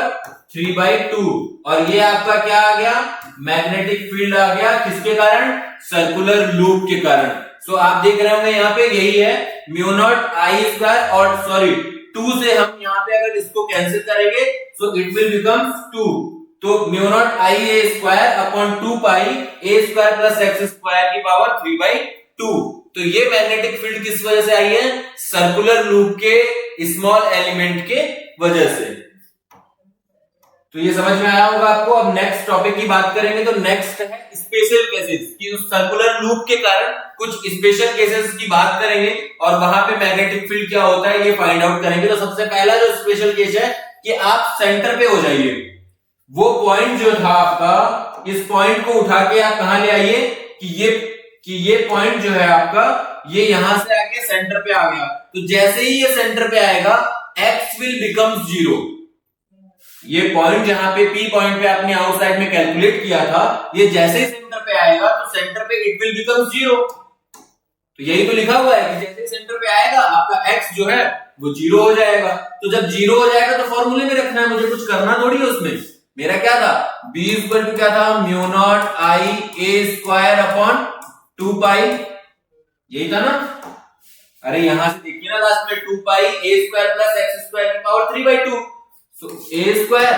प्लस एक्स स्क्वायर की पावर 3/2। अब यहां से x विल बिकम 0, तो ये क्या हो जाएगा, b is equal to mu not I a square और 2 पाई a स्क्वायर और 3/2, तो 3/2 से ये कट जाएगा तो 2 पाई a क्यूब, और यहां से पावर कैंसिल होगी, तो b is equal to simply mu not I a, ये पूरा mu not I upon 2 pi a, mu not I upon 2 pi a, यही तो है यहाँ पे वैल्यू। अरे यही वैल्यू है ना, अगर इस वाली वैल्यू में देखें तो हमारे पास यही तो मिला था। अच्छा, और आपने पाई को पाई से, हाँ पाई को पाई से भी कैंसिल कर सकते थे, तो it will becomes only 2 mu not I A square upon 2 A square plus x square की पावर 3/2। तो अगर यहाँ पे हम इसको बात करेंगे तो ये हो क्या जाएगा, यहाँ पे 2, ये पाई नहीं है, पाई कैंसिल आउट हो गया था, वहां पे स्किप हो गया ये हमसे, तो पाई कैंसिल आउट हो गया, तो b इक्वल टू क्या बचा, सिर्फ mu naught I upon 2a। अब दूसरी कंडीशन में क्या बोलेंगे, if the observation point is far away from the coil then a is less than x, so a square can be neglected. अब वो क्या कह रहा है कि इस वाले केस में अब क्या करना है आपको, कि ये पॉइंट है इसको आप बहुत फार अवे कर दीजिए फ्रॉम द पॉइंट ऑफ जो आप जहां से कैलकुलेट कर रहे हैं। तो उस वाले केस में x की वैल्यू बढ़ती चली जाएगी in comparison to a, and x will becomes very very larger in comparison to the radius of circular coil. तो उस वाले कंडीशन में क्या करना है, कुछ नहीं करना। उस वाले कंडीशन में अगर हमें फाइंड आउट करना है तो हम क्या करेंगे, इस बार दूसरा केस ले रहे हैं जब क्या है हमारा फार अवे है। फार अवे, जब फार अवे कंडीशन है तो फार अवे कंडीशन में क्या लेंगे हम, अभी हमारा बी क्या था, B is equal to mu naught upon 2 I, यही था ना, म्यू नॉट आई, ठीक है, और यहां पे mu not I A square upon ये यहां पे 2 A square plus x square की पावर 3/2। अब वाले कंडीशन में a is less than R x, तो यहां से a 0 हो जाएगा, so b will becomes mu not I A square upon 2x cube, यही होगा यहां से। इस वाले कंडीशन में जो बात आ जाएगी वो आ जाएगी mu naught I A square upon 2x, ठीक है, x क्यूब, ठीक है, ये समझ में आया। अब नेक्स्ट बात करते हैं अगर हम यहाँ पे कि different views of direction of current and magnetic field due to a circular loop of coil. तो सबसे पहले देखिए यहाँ पे दो सिनेरियो दे रखा है और दो सिनेरियो में करना क्या है कि इस वाले सिनेरियो में करंट जो है वो आ रही है यहां से और यहां से इमर्जेस आउट हो रही है, तो मैग्नेटिक फील्ड अगर दोनों में देखेंगे तो करंट की डायरेक्शन दोनों में, बस करंट की डायरेक्शन, क्योंकि जो राइट हैंड थंब रूल था जिससे मैग्नेटिक फील्ड की डायरेक्शन हम देख पाएंगे, तो उसमें है क्या बच्चों की, सिंपली करना क्या है, आपको राइट हैंड कर्ल रूल लगाना है और उसके अकॉर्डिंग सिर्फ और सिर्फ इस बात पे डिपेंडेंट होगा मैग्नेटिक फील्ड आपका कि आप जो है करंट की डायरेक्शन क्या है, चाहे वो सर्कुलर रूप में हो और चाहे वो किसी भी वायर की हो, कि जो करेक्ट, क्योंकि राइट हैंड थंब रूल कह क्या रहा है, यही तो कह रहा है कि जैसे ही आप along the direction of the current carrying wire, current की डायरेक्शन में आप क्या करेंगे, थंब आपका थंब इस तरह होल्ड करता है कि वो करंट की डायरेक्शन को दिखा रहा है, तो जैसे ही आप कर्ल करेंगे तो कर्ल जैसे ही करेंगे तो वो मैग्नेटिक फील्ड की डायरेक्शन को बताएगा। अब इस वाले में करंट इस तरह है तो राइट हैंड थंब रूल को ऐसे लगाएंगे, तो इसीलिए देखिए मैग्नेटिक फील्ड की डायरेक्शन को इस तरह दिखाया गया है, और इस वाले में भी, इस वाले में करंट इस तरह है तो ये इस तरह आएगा, ठीक है। इसी तरह आपको जो है डिफरेंट सिनेरियो में right hand thumb rule use करके क्या कर लेना है, इसी तरह right hand thumb rule use करके आपको मैग्नेटिक फील्ड कैलकुलेट करना है। So now move to the next. अब बात आती है कि अगर आप बोर्ड एग्जाम्स, क्योंकि बोर्ड के स्टूडेंट्स हैं, बोर्ड एग्जाम्स पास में आ रहे हैं, तो उसके लिए तो क्रैश कोर्स बहुत हेल्पफुल होगा, लेकिन अगर आप उसके साथ साथ सीयूईटी की एग्जाम की प्रिपरेशन कर रहे हैं और आपका ड्रीम कॉलेज में एडमिशन लेने का सपना है, तो कैसे करें, कहां जाए, तो इसके लिए केपी क्लासेस बहुत ही अफोर्डेबल प्राइस में बैचेस लेके आया हुआ है, जिन बैचेस के अंदर काफी सारी जो फैसिलिटीज दी गई हैं, तो आप जैसे ही बोर्ड अभी जो है बैच परचेज करिए, और बैच परचेज करने के लिए जो डिस्क्रिप्शन बॉक्स है उसमें लिंक दिया हुआ है बैच परचेज करने का, और उसके साथ साथ व्हाट्सएप कम्युनिटी और टेलीग्राम कम्युनिटी के चैनल के भी लिंक पड़े हुए हैं, जिसमें आप ज्वाइन होकर regular quiz, regular exam updates के बारे में जो है आपको वहां पता लगता रहेगा, और डिफरेंट क्विजेस वहां पे हैं। तो आपको यहाँ पे देख सकते हैं कि जैसे ह्यूमैनिटीज के लिए, साइंस के लिए, कॉमर्स के लिए और जनरल प्लस लैंग्वेज, यानी कि कोर सब्जेक्ट के साथ साथ में जनरल प्लस लैंग्वेज के लिए स्पेशल जो है बहुत ही काफी अफोर्डेबल प्राइस में बैचेस चल रहे हैं। तो जल्दी से फास्ट आप इन जाके बैच को परचेज करिए और इसके साथ अपनी सीयूईटी की जो प्रिपरेशन है उसको कंटिन्यू रखिए और अपने ड्रीम कॉलेज में एडमिशन लीजिए, ठीक है। अब नेक्स्ट आते हैं दूसरे कंडीशन पे, जब हमारा मैग्नेटिक फील्ड क्या होगा, eight the centre of the loop. अब सेंटर ऑफ द लूप पे हमें जो है मैग्नेटिक फील्ड चाहिए, तो जैसे ही सेंटर ऑफ द लूप की बात करेंगे तो हो क्या जाएगा, ये एक सर्कुलर है, मैं यहां पे फिर से बना दे रहा हूं, ये सर्कल है, इस सेंटर पे से जो है मुझे चाहिए, और यहां पे कुछ मैं, ये मैंने डीएल ले लिया है, यहां पे मुझे डीबी वेक्टर चाहिए, और यहां पे ये क्योंकि सेंटर पे है तो ये 90 डिग्री के एंगल पे होगा इसके साथ, और ये रेडियस सपोज करिए ए है और करंट ये फ्लो हो रही है, ठीक है। तो the plane of the coil is lying on the plane of the diagram and the direction of current is clockwise such that the direction of magnetic field perpendicular and into the plane। कि जो magnetic field है वो अगर देखना होगा तो फिर क्या करेंगे, आप डायरेक्शन में देंगे और ये इस तरह से कर्व करेंगे राइट हैंड थंब रूल के द्वारा, तो जो मैग्नेटिक फील्ड है वो इनटू द प्लेन होगी। अब यहां से फिर वही बात आती है कि मैग्नेटिक फील्ड कैलकुलेट करना है, तो मैग्नेटिक फील्ड कैलकुलेट करना है तो कर लेंगे इजीली से, बायो-सावर्ट लॉ यूज कर लेते हैं। तो बायो-सावर्ट लॉ यूज करने पे क्या होगा, dB equal to I dl mu naught upon 4 pi लिखते रहेंगे हम, वो तो कांस्टेंट है ही, mu naught upon 4 pi I dl sine theta upon are square, यही तो है। अब यहाँ पे r जो है वो क्या है, a है, सो dB becomes mu naught upon 4 pi I dl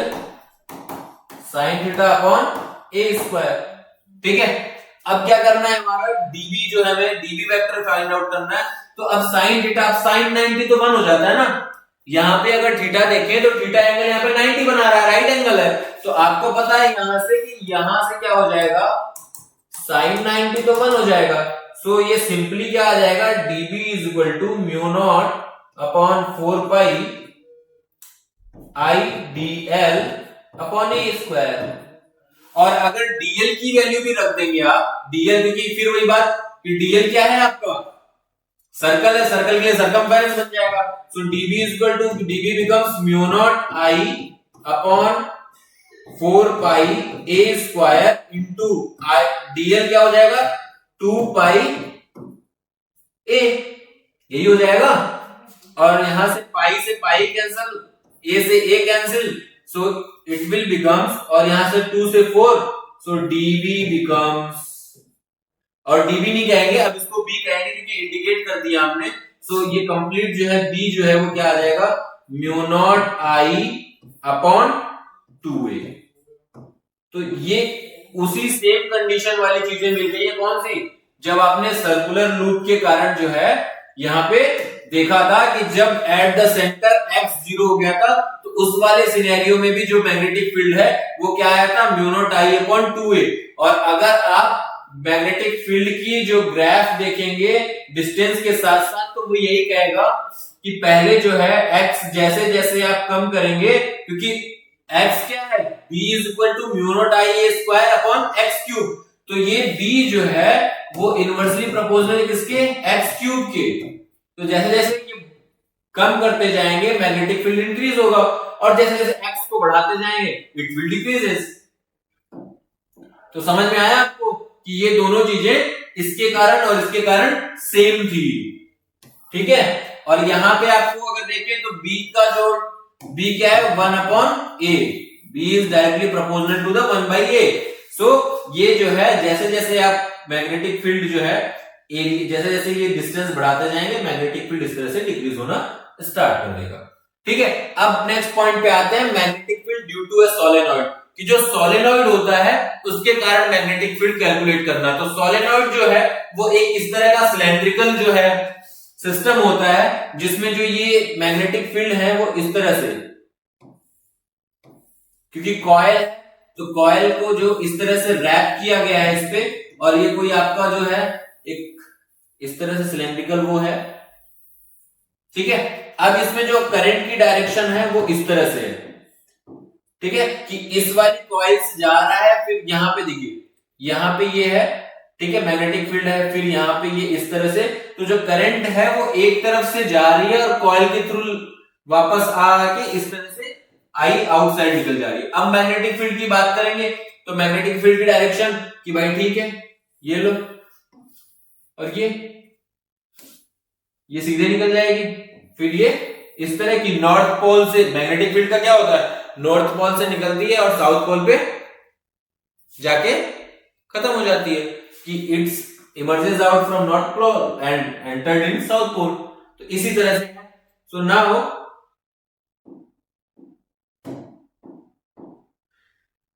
when we look at end of the coil carrying current, if the current is in anti-clockwise direction, that end of the coil behaves like north pole।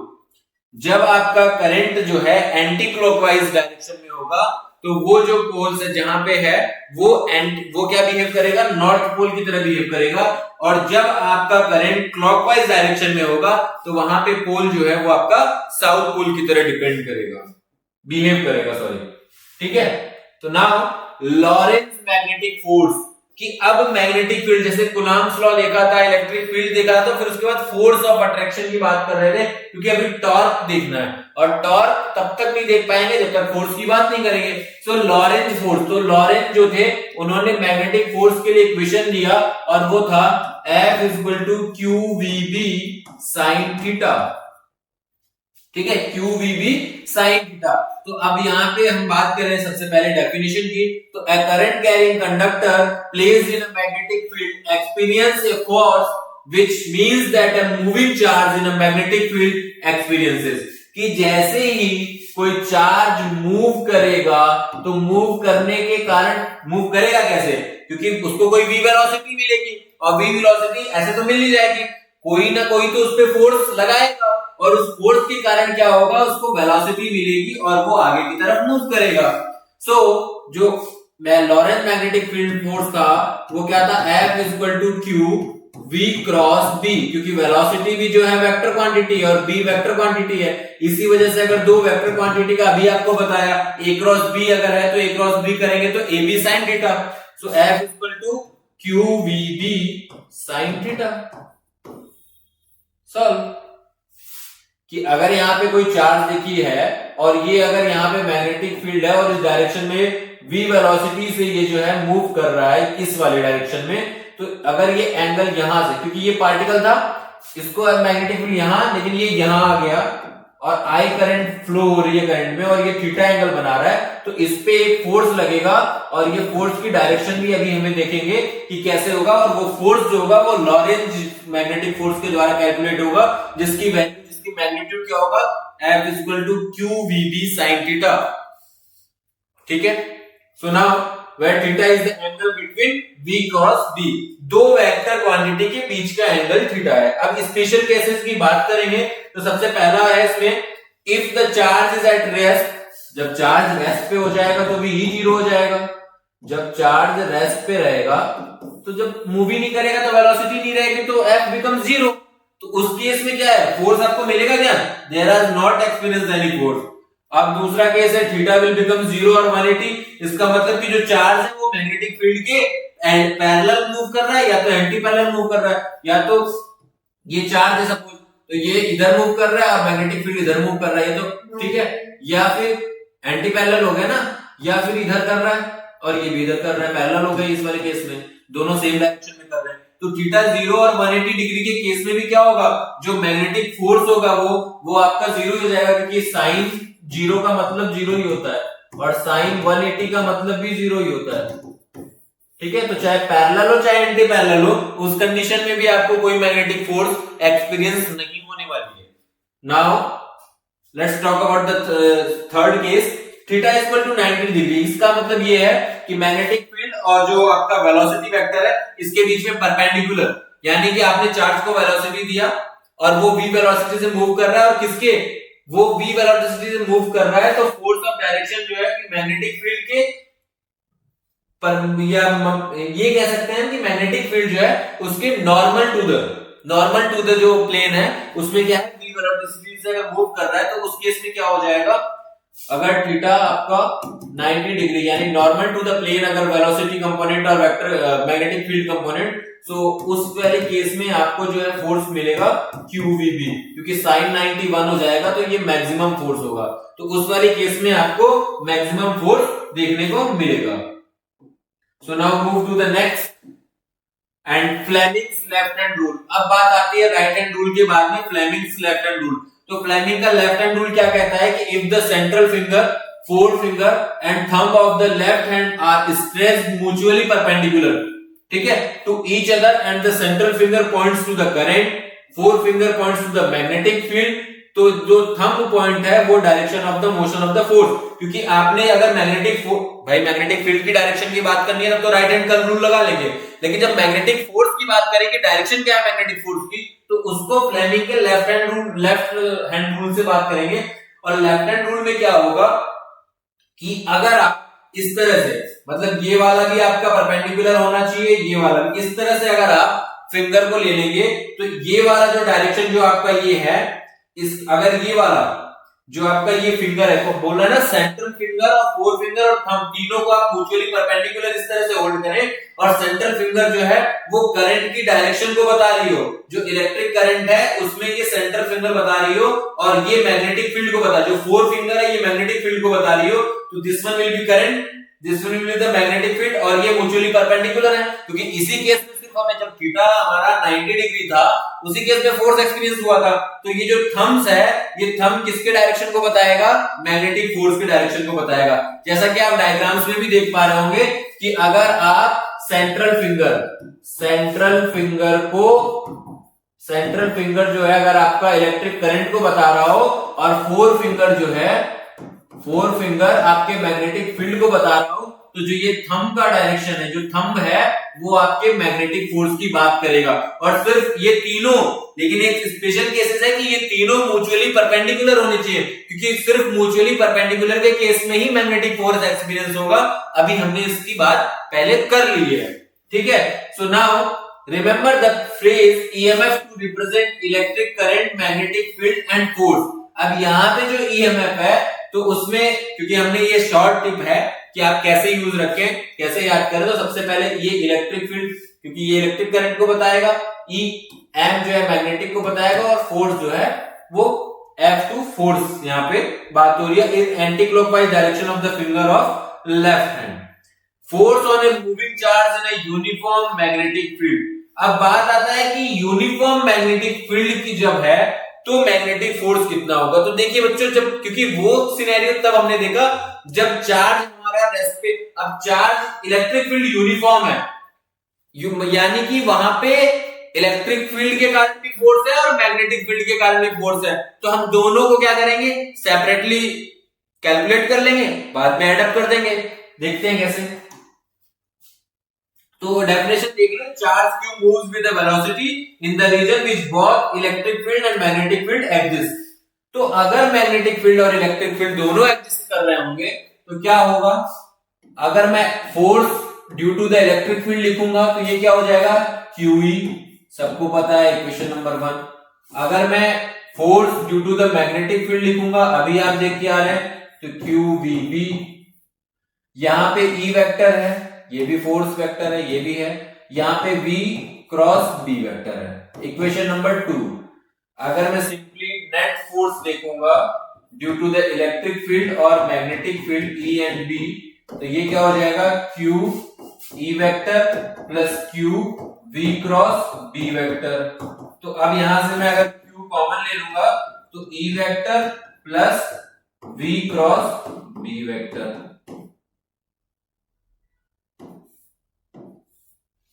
ये क्या आ गया, net force आ गया, net force. तो बच्चों इस वाले case में आप देखेंगे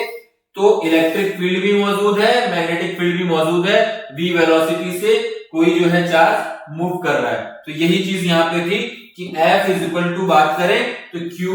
E plus V cross B। तो इस तरह से हम इजीली फाइंड आउट कर सकते हैं कि जब हमारा मैग्नेटिक फील्ड और इलेक्ट्रिक फील्ड दोनों मौजूद होगा तो वहां पे कितना फोर्स एक्सपीरियंस होगा किसी भी चार्ज पार्टिकल के द्वारा। Now force on a force on a current carrying conductor in a uniform magnetic field. अब कोई कंडक्टर रख रहे हैं और उस पे कितना फोर्स लगेगा, एक्सपीरियंस होगा, इसको हमें कैलकुलेट करना है। तो इसको कैलकुलेट करने के लिए जैसे देखो बच्चों की force experience by each electron in the conductor, तो F क्या था अभी हमारा, Q V क्रॉस B, यही था ना। तो F Q क्या है, इलेक्ट्रॉनिक चार्ज से रिप्रेजेंट करेंगे, और V क्या है, यहाँ पे V क्या होगा, कंडक्टर में, क्योंकि कल ही हमने ये चैप्टर करंट इलेक्ट्रिसिटी देखा तो उसमें कंडक्टर में ड्रिफ्ट वेलोसिटी की बात होती है, drift velocity due to the free electron. तो यहाँ पे VD, क्योंकि ड्रिफ्ट वेलोसिटी की बात कर रहे होंगे। अगर आप रिकॉल नहीं कर पा रहे हैं तो चिंता करने की कोई बात नहीं है, जाके क्रैश कोर्स के पीछे वाले जो चैप्टर्स है, इसीलिए देखिए बोर्ड एग्जाम्स की प्रिपरेशन में क्रैश कोर्सेज हमेशा जो है बहुत ही इंपॉर्टेंट रोल प्ले करता है, क्योंकि इस टाइम आपको कंसाइज वे में पढ़ना होता है, आप सारी चीजों को नहीं कवर कर सकते हैं। तो इस वे में कि हमें समय बर्बाद नहीं करना है, क्या क्या पढ़ना है क्या नहीं, अगर यहाँ रिकॉल नहीं हो पा रहा है तो आप प्रीवियस लेक्चर्स जाके देख सकते हैं जो कि वहां पे पढ़ा हुआ है। और वो होगा कहां पे, आपको KP classes exam prep app download करेंगे तो वहीं पे ये सारी चीजें मिलेंगी। तो इसीलिए आपको ये थोड़ा बेनिफिट हो जाता है कि आप रिकॉल कर सकते हैं पीछे जाके कि भाई हमें तो वीडी नहीं पता क्या है, तो वीडी कैसे आया। तो ये सब चीजें प्रीवियस वाले से हैं, बट ये जो है ड्रिफ्ट वेलोसिटी है बच्चों, ड्रिफ्ट वेलोसिटी है और into B cross B vector. So यही है कि अगर force on a current carrying conductor के कारण देखेंगे तो ये हो जाएगा। ठीक है, अब यहाँ पे मैं वैल्यूज पुट करने जा रहा हूं। अब VD की वैल्यू पुट करने जा रहा हूं, तो DF की वैल्यू अगर फाइंड आउट करूंगा तो VD क्या था मेरा, तो VD वापस वही हो जाएगा। अब QE एक तो था F इक्वल टू QE, तो अब यहां पे क्या है कि M be the number density of electrons, A be the area of cross section and conductor, then number of electrons in the DL in ADL, कि जो नंबर ऑफ जो इलेक्ट्रॉन्स हैं वो क्या हो जाएंगे, ADL हो जाएंगे। ठीक है, इससे हमें कोई मतलब नहीं है। अब सिंपली हमें ये देखना है कि DF निकालेंगे, DF वेक्टर निकालेंगे तो आया क्या था वहां से, सिर्फ E VD क्रॉस B, यही आया था ना। अब बात करते हैं कि हमें एक चीज और पता था कि I equal to NEA VD, यही था, I इक्वल टू यही था ना। तो हमें करना क्या है, क्योंकि इससे हमें मैग्नेटिक फोर्स कैलकुलेट करना है, तो F को हम जब कैलकुलेट करेंगे, इंटीग्रेट कर देंगे, तो यहां पे इंटीग्रेट करेंगे तो DF और ये, तो ये F जो है हमारा, तो यहां से वैल्यूज पुट करेंगे, तो DF is equal to E। अब बात करें नंबर ऑफ इलेक्ट्रॉन्स यहाँ पे है बच्चों, तो नंबर ऑफ इलेक्ट्रॉन्स जो है वो एरिया इंटू, क्योंकि नंबर डेंसिटी की बात हो रही है। अब फिर मैं बता रहा हूं कि जब डेंसिटी की बात होगी तो डेंसिटी होता है क्या, मास अपॉन वॉल्यूम। तो वॉल्यूम के लिए एरिया इंटू लेंथ जब आप मल्टीप्लाई कर देंगे तो यू विल गेट वॉल्यूम। तो यहां से हो जाएगा NEA, ठीक है, NEA एंड DL, और ये क्या हो जाएगा VD क्रॉस B,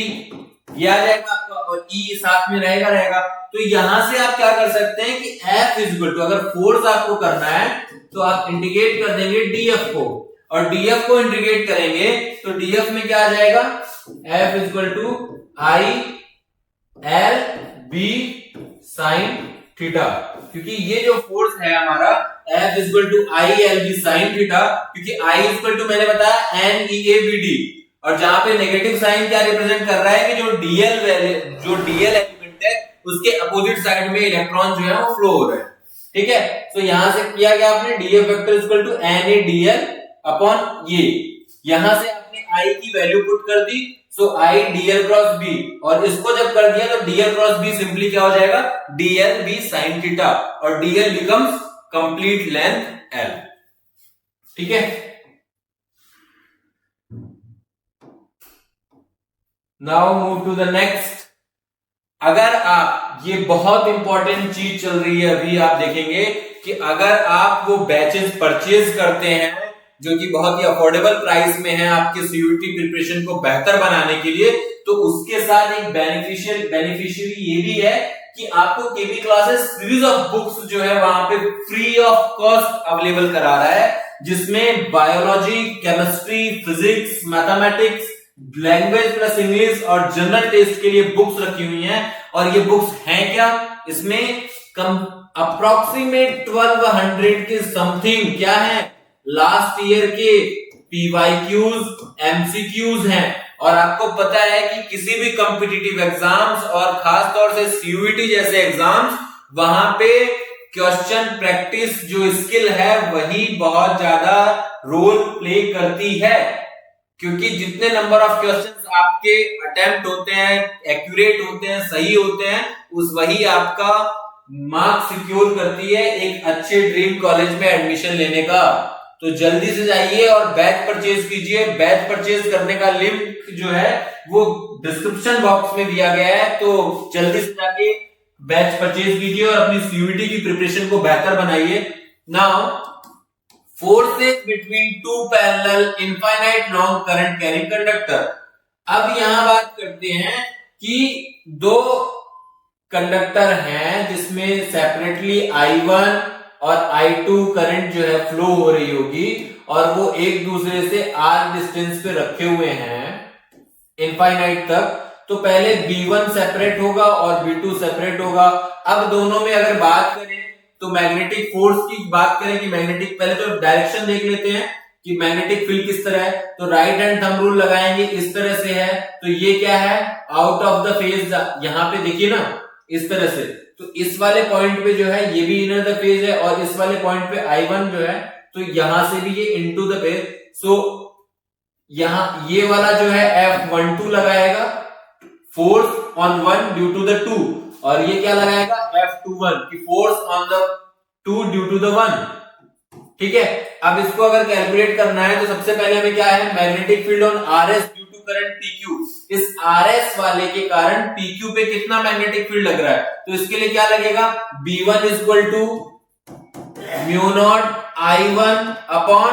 2 पाई, और डिस्टेंस कितना है R। तो ये इसके कारण हो गया। अब अगर बात करते हैं किसके कारण, force acting on RS due to current, ये तो मैग्नेटिक फील्ड था, लेकिन फोर्स लगाएंगे तो फोर्स क्या हो जाएगा, तो फोर्स F इक्वल टू क्या देखा आपने, B तो ऐसे कैसे रहेगा, तो B I L sin theta, यही तो फोर्स आया था अभी, ILB sin theta, sorry IL, एक मिनट, इसको हम इस तरह लिख देते हैं क्योंकि वो जैसे BIL और IL में इस तरह से कंफ्यूजन रहता है कि हम पहले क्या, तो जो हमारा लिखने का फॉर्म है वो इसी तरह रहेगा कि F इज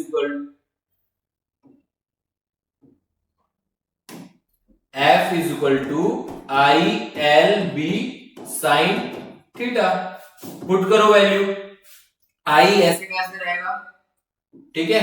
और लेकिन I ले किसके कारण रहा है, फोर्स एक्टिंग ऑन RS, तो RS में कौन सी करंट है, I2 इंटू L, B की value mu naught I1 upon 2 pi R, और फिर आपका साइन, और ये इसके साथ थीटा वेक्टर कितना बना रहा है, क्योंकि मैग्नेटिक फील्ड इस तरह से है और मैग्नेटिक फोर्स जो है, देखिए मैग्नेटिक फील्ड और मैग्नेटिक फोर्स, तो उनके बीच का डायरेक्शन, क्योंकि साइन थीटा जो टर्म्स है वो साइन थीटा किनका टर्म्स था, किनके बीच में था, वो यहाँ पे आपके देखिए इस वाले जो फोर्स है ये इधर वेक्ट है और ये आपका करंट इस वाले में है, तो थीटा बिकम्स 90। सो यहां से क्या हो जाएगा, अगर इन सब चीजों को कैलकुलेट कर देंगे तो force will becomes F is mu naught I1 I2 upon 2 pi R, क्योंकि साइन थीटा क्या हो जाएगा 90 डिग्री, 1 साइन 91 है ना।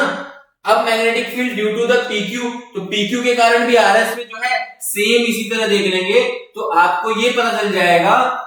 ये कैलकुलेट करने के बाद कि जो फोर्स ड्यू टू 1 एंड 2, तो जैसे Coulomb's law of force of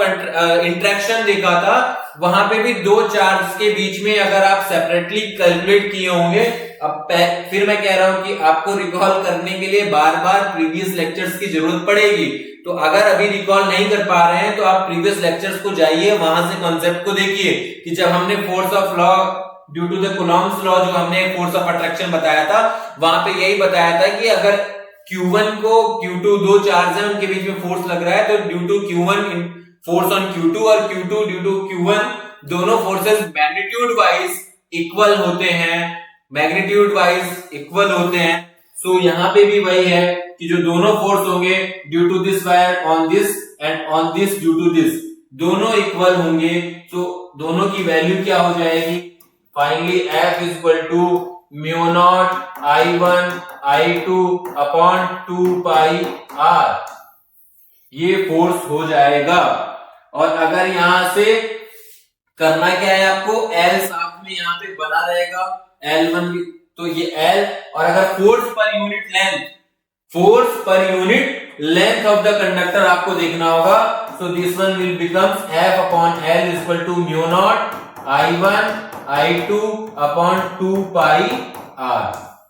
force per unit length अगर आपको देखना होगा तो ये इस तरह से डिफाइन होगा, और फोर्स पर यूनिट लेंथ का आपका क्या आ जाएगा, फोर्स यूनिट क्या आएगी, फोर्स की यूनिट न्यूटन और लेंथ की मीटर, सो न्यूटन पर मीटर इसकी वैल्यू आ जाएगी। ठीक है बच्चों, अब नेक्स्ट बात करते हैं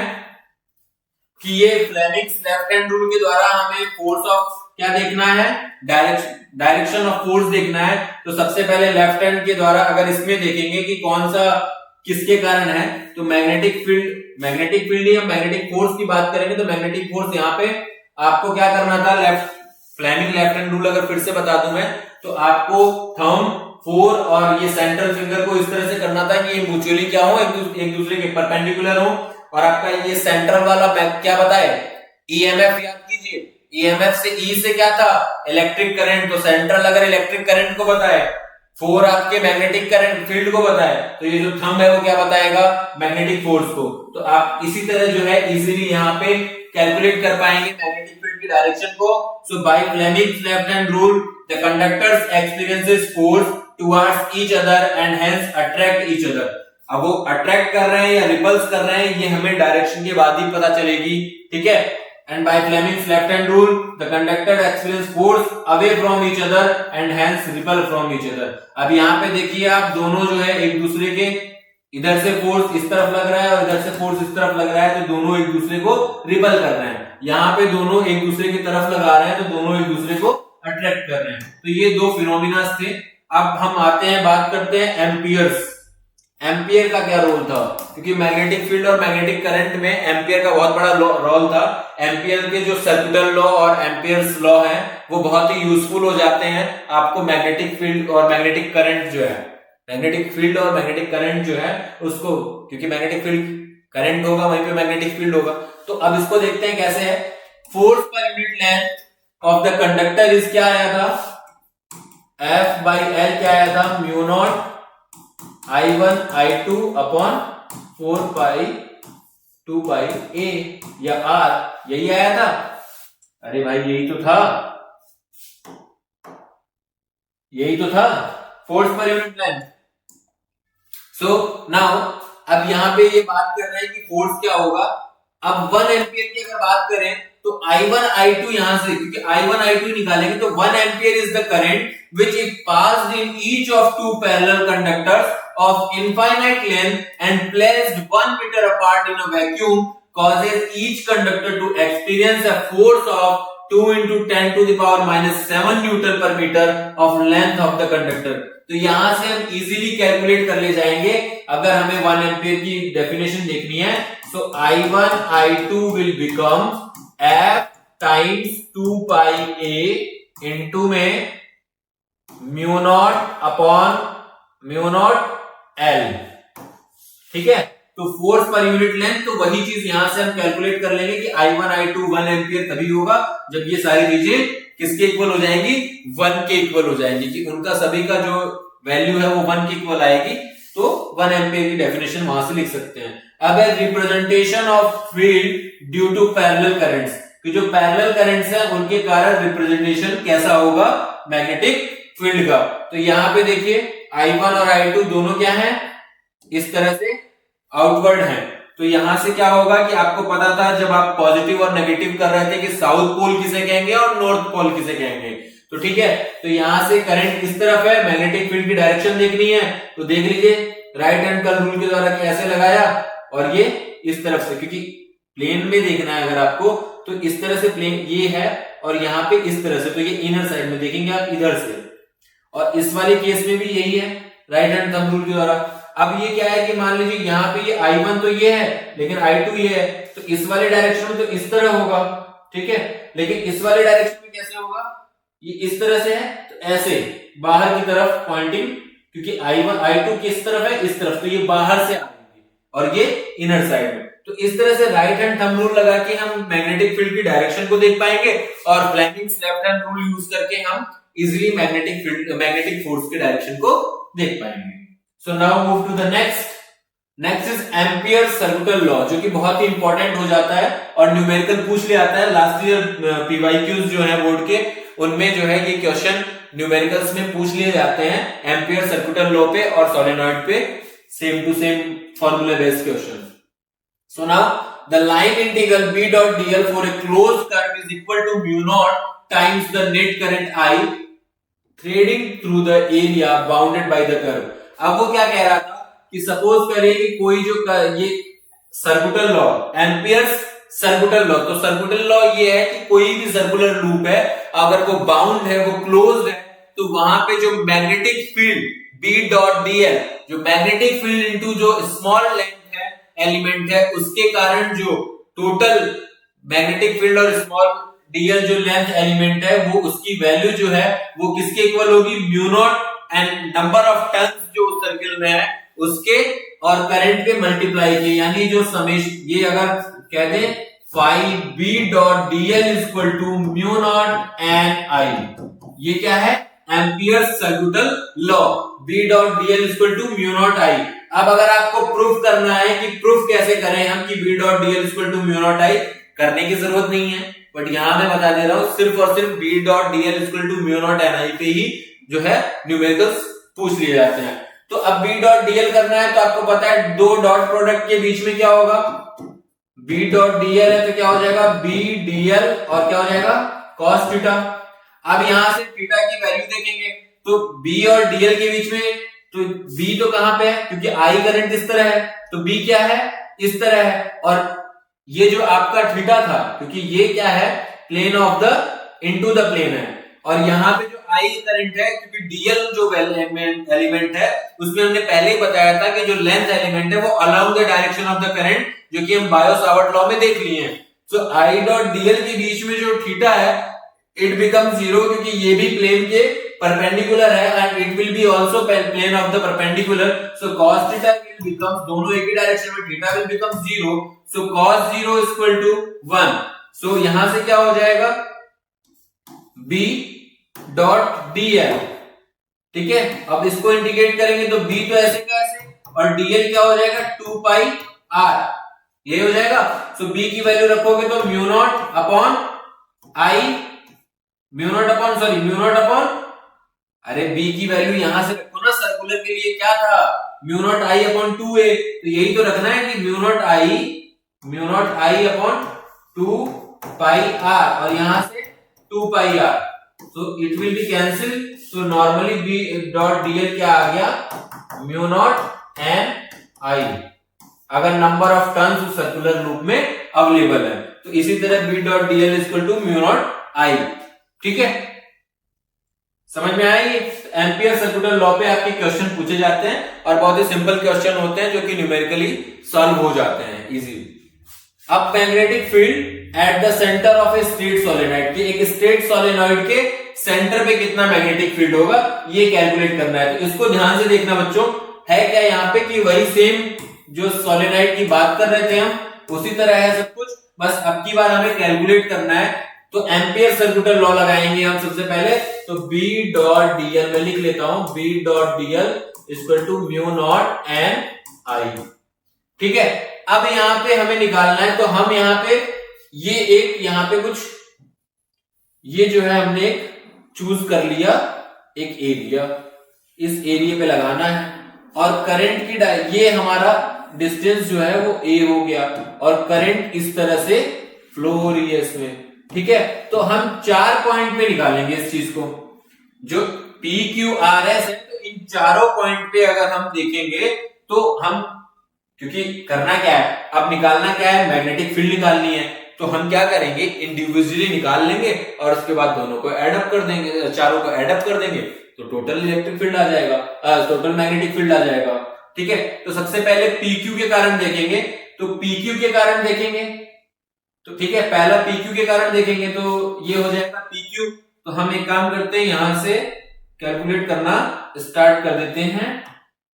ताकि आप लोगों को अच्छे से समझ में आए। So B net is equal to, सबसे पहले मैं करूंगा B net is equal to B PQ plus B PQ, फिर QR, फिर B RS और फिर B SP। 4 के कारण देखेंगे हम, क्योंकि ये चारों ही होंगे, तो यहां से जो PQ, QR, RS and SP, ठीक है। अब PQ के लिए B डॉट dl, हमें ध्यान से जो देने वाली बात है कि B dl cos थीटा निकालना, क्या है, मैग्नेटिक फील्ड निकालना है ना। तो अरे मैग्नेटिक जैसे क्या है, D फाई, अगर हम सिंपल एम्पियर सर्कुलर लॉ लगाएं तो क्या था,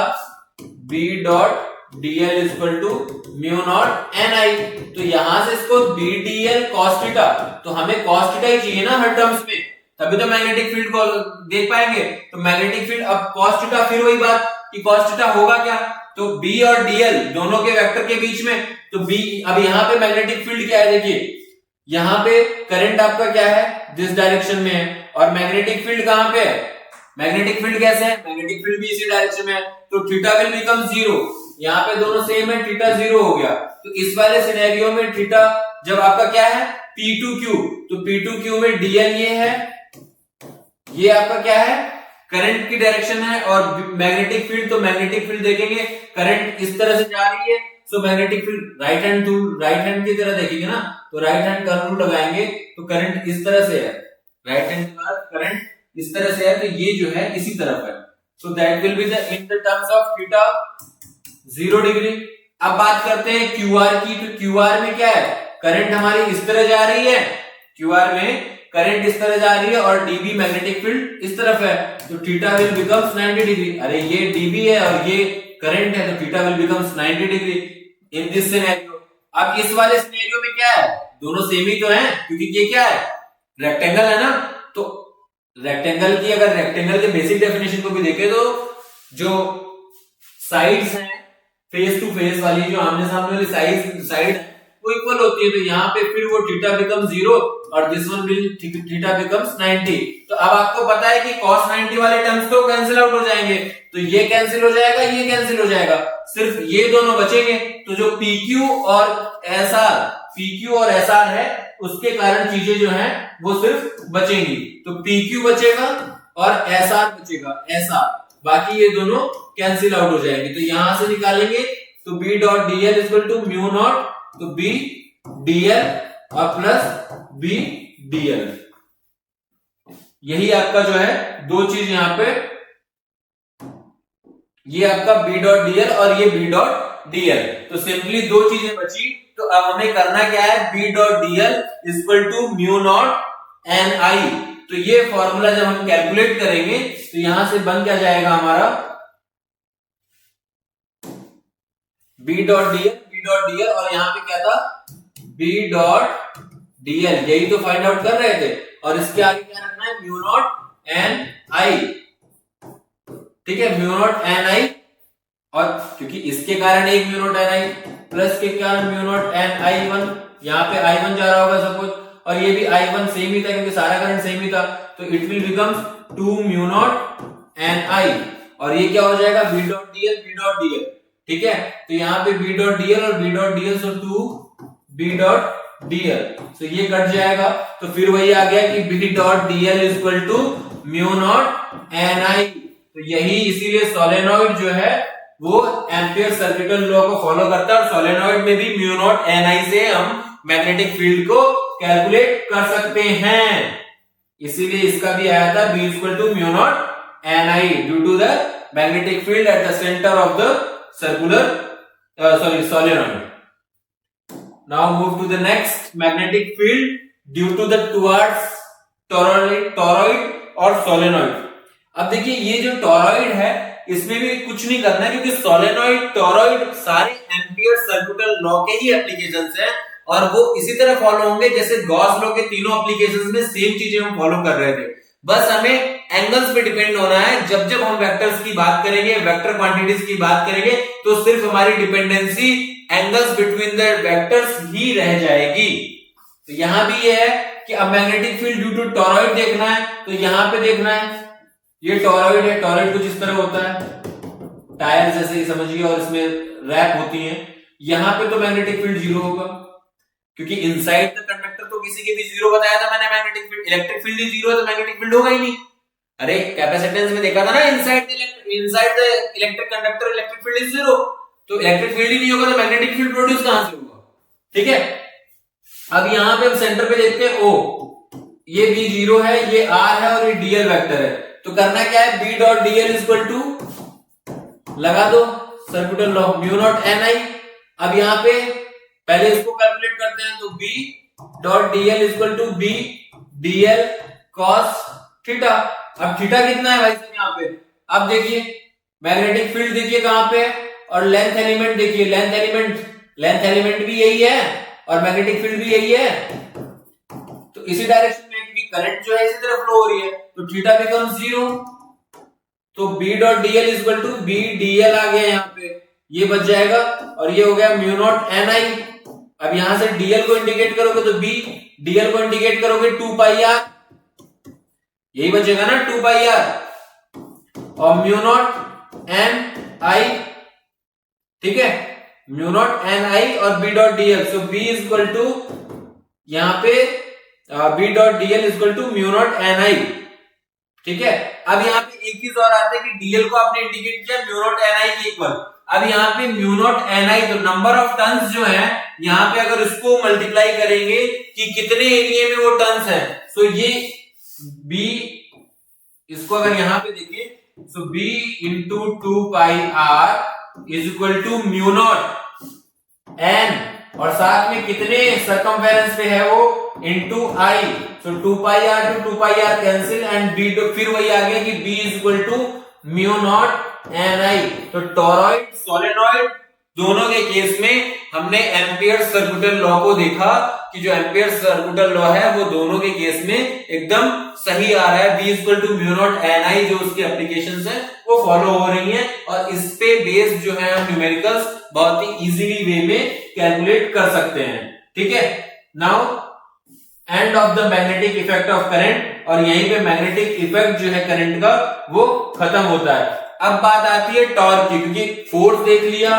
तो फोर्स के जस्ट बाद torque experience by a conductor loop rectangular जो कि होगा इन अ यूनिफॉर्म मैग्नेटिक फील्ड। अब यूनिफॉर्म मैग्नेटिक फील्ड है, और आप देख सकते हैं इस डायग्राम में कि ये हमने एक रेक्टेंगुलर जो है शीट ली है, और इसके बीच में टॉर्क देखना है। यहाँ पे देखिए PQRS एक शीट है, और इसमें एक फोर्स FSP लग रहा है, यहाँ पे FRS लग रहा है, यहाँ पे FPQ, यानी सारे जो साइड्स हैं उनके कारण जो है आपको फोर्स लग रहा है। अब आप करना क्या है कि फिर वही चीज की FSP,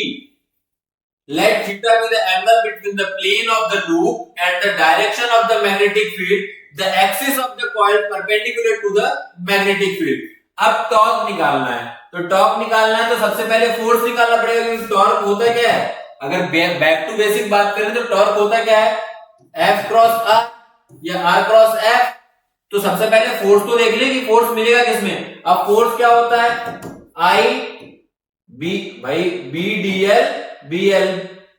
F equal to I BL sine theta. तो हमें फिर थीटा पे देखना है कि कौन कौन से फोर्स, क्या रेक्टेंगुलर शीट के सारे फोर्स कंट्रीब्यूट करेंगे या कुछ दो करेंगे, एक करेंगे, तो कौन सा पार्ट कंट्रीब्यूट करेगा, ये चीज पहले फाइंड आउट करनी होगी। तो सबसे पहले अगर मैं देखूं कि थीटा एंगल पे ये सारे हैं, तो एक एक उसकी बात कर लेते हैं। तो सबसे पहले बात करेंगे FPQ से शुरू करते हैं। तो PQ से शुरू करते हैं, तो करंट की डायरेक्शन हमें देखनी नहीं है, क्योंकि हमें सिर्फ देखना है क्या, अरे हमें क्या देखना है, सिर्फ ये साइड दे रखी है, तो हमें L देखना है, इनटू में क्या देखना है बच्चों, B वेक्टर की डायरेक्शन देखनी है, इसी के बीच में थीटा डिपेंडेंट होगा। तो अब यहाँ पे देखिए कि करंट की डायरेक्शन ये है, करंट की डायरेक्शन ये है, तो मैग्नेटिक फील्ड की डायरेक्शन क्या होगी यहाँ, और फोर्स क्या होगा। तो लेंथ एलिमेंट करंट की डायरेक्शन में ही होता है, इतना तो पता है, लेंथ एलिमेंट करंट की डायरेक्शन में ही होता है, और मैग्नेटिक फील्ड तो ये इस तरह से है। अगर हम राइट हैंड रूल को देखेंगे तो ये इस तरह से है, तो ये भी इनटू द प्लेन है, तो सेम वही चीज है। तो यहाँ पे हमारा जो थीटा है वो क्या हो जाएगा, थीटा विल बिकम्स 0 डिग्री। तो ये तो कंट्रीब्यूट, क्योंकि साइन यहां मैं लिख दे रहा हूं, sine 0 equal to 0 and sine 90 degree equal to 1, ठीक है। अब इस वाले प्लेन की बात करते हैं, तो इसमें जो है देखिए फोर्स लग रहा है, और ये वाला QR वाले सेंस में बात करें तो QR में फोर्स, तो वही चीज है कि लेंथ एलिमेंट है ये, और यहां से ये, तो इस वाले डायरेक्शन में भी सेम वही होगा कि आप करंट के डायरेक्शन में करेंगे तो वही है। तो यहां वाले केस में भी थीटा विल बिकम 0 डिग्री। अब बात करते हैं RS वाले केस में, तो RS वाले केस में क्या है, इस वाले डायरेक्शन में है, तो फिर ये क्या है, देखिए ना, इनटू द प्लेन है, और यहाँ पे ये करंट के डायरेक्शन में ही है दोनों, तो ये थीटा विल बिकम 0। अब बचता है RS वाले केस में। RS वाले केस में अगर देखें तो करंट की डायरेक्शन और ये यहां पे हो गया और this one will becomes this, तो ये इसके परपेंडिकुलर है, so this one will becomes theta is equal to 90 degree. तो जो हमारा बचेगा, जो कंट्रीब्यूट करेगा वो सिर्फ पार्ट जो है एसपी वाला कंट्रीब्यूट करेगा। सो अगर हम फोर्स नेट लिखेंगे तो I L B sine theta और theta will becomes 90, so this one will becomes F S P becomes I L. L क्या हो जाएगा आपका, एल क्या है, लेंथ पूरी क्या है इसकी, बी है, सो ये हो जाएगा बी क्रॉस, क्योंकि बी वेक्टर हो जाएगा ना, डीएल यहां पे बी, सो बी क्रॉस बी। ये आपका इस वाले सिनेरियो में फोर्स बच जाएगा बच्चों। ठीक है, अब बात करते हैं कि टॉर्क कितना एक्सपीरियंस हुआ उस केस में। तो एक एक के कारण अगर टॉर्क कैलकुलेट करेंगे तो टॉर्क कैलकुलेट करने के लिए टॉर्क क्या है, F क्रॉस R, और R क्या है बच्चों, अगर PQ के कारण देखेंगे तो PQ के कारण क्या होगा, PQ के कारण क्या होगा, तो PQ के कारण F वही होगा कि I torque equal to I L B और साइन थीटा। ठीक है, आई एल बी टॉर्क, अब वहां पे वो साइन था, एफ वाले में I L B sine theta था, तो टॉर्क जो है क्योंकि बी वेक्टर, तो यहाँ पे टॉर्क जो है वो देखेंगे I L B sine theta, F की वैल्यू हो गई और आर की वैल्यू क्या है, पीएन। सो पीएन को फाइंड आउट करते हैं, so PN is this one, PN जो है ये है। ठीक है बच्चों, तो ये पीएन है, तो यहां से टॉर्क जो है वो अगर हम निकालेंगे, सो टॉर्क हमारा I L B sine theta into में पीएन की वैल्यू जो है वो आपकी आ जाएगी this one and this one, so this one will be theta B और ये हो जाएगा तो दिस वन पीएन। ये तो टॉर्क आ गया बच्चों, लेकिन ये हम यहां पे फाइंड आउट करेंगे अगर मैग्नेटिक मोमेंट, ये जो आप देख रहे हैं this one will B magnetic moment, और मैग्नेटिक मोमेंट क्या होता है, मैग्नेटिक मोमेंट जो होता है वो होता है m equal to M I A, magnetic moment equal to M I A. और अगर उसकी बात करें कि जो b है, तो फाइव जो मैग्नेटिक फ्लक्स होता है वो होता है बी ए कॉस थीटा, तो यहां से अगर b देखें तो five equal to B A cos theta और b इक्वल टू, यहां से कैलकुलेट करके हम मैग्नेटिक फ्लक्स देख सकते हैं। तो यहाँ पे टॉर्क जो है, टॉर्क हमारा है, क्योंकि देखिए बच्चों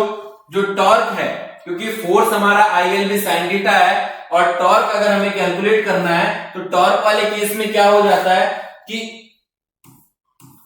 आर क्रॉस एफ, तो अगर आर क्रॉस एफ हम करते हैं तो आई एल बी, ठीक है, और यहां से जो पीएन है बच्चों, क्योंकि ये I L B sine theta, तो टॉर्क क्या आ जाएगा, टॉर्क आएगा आई एल बी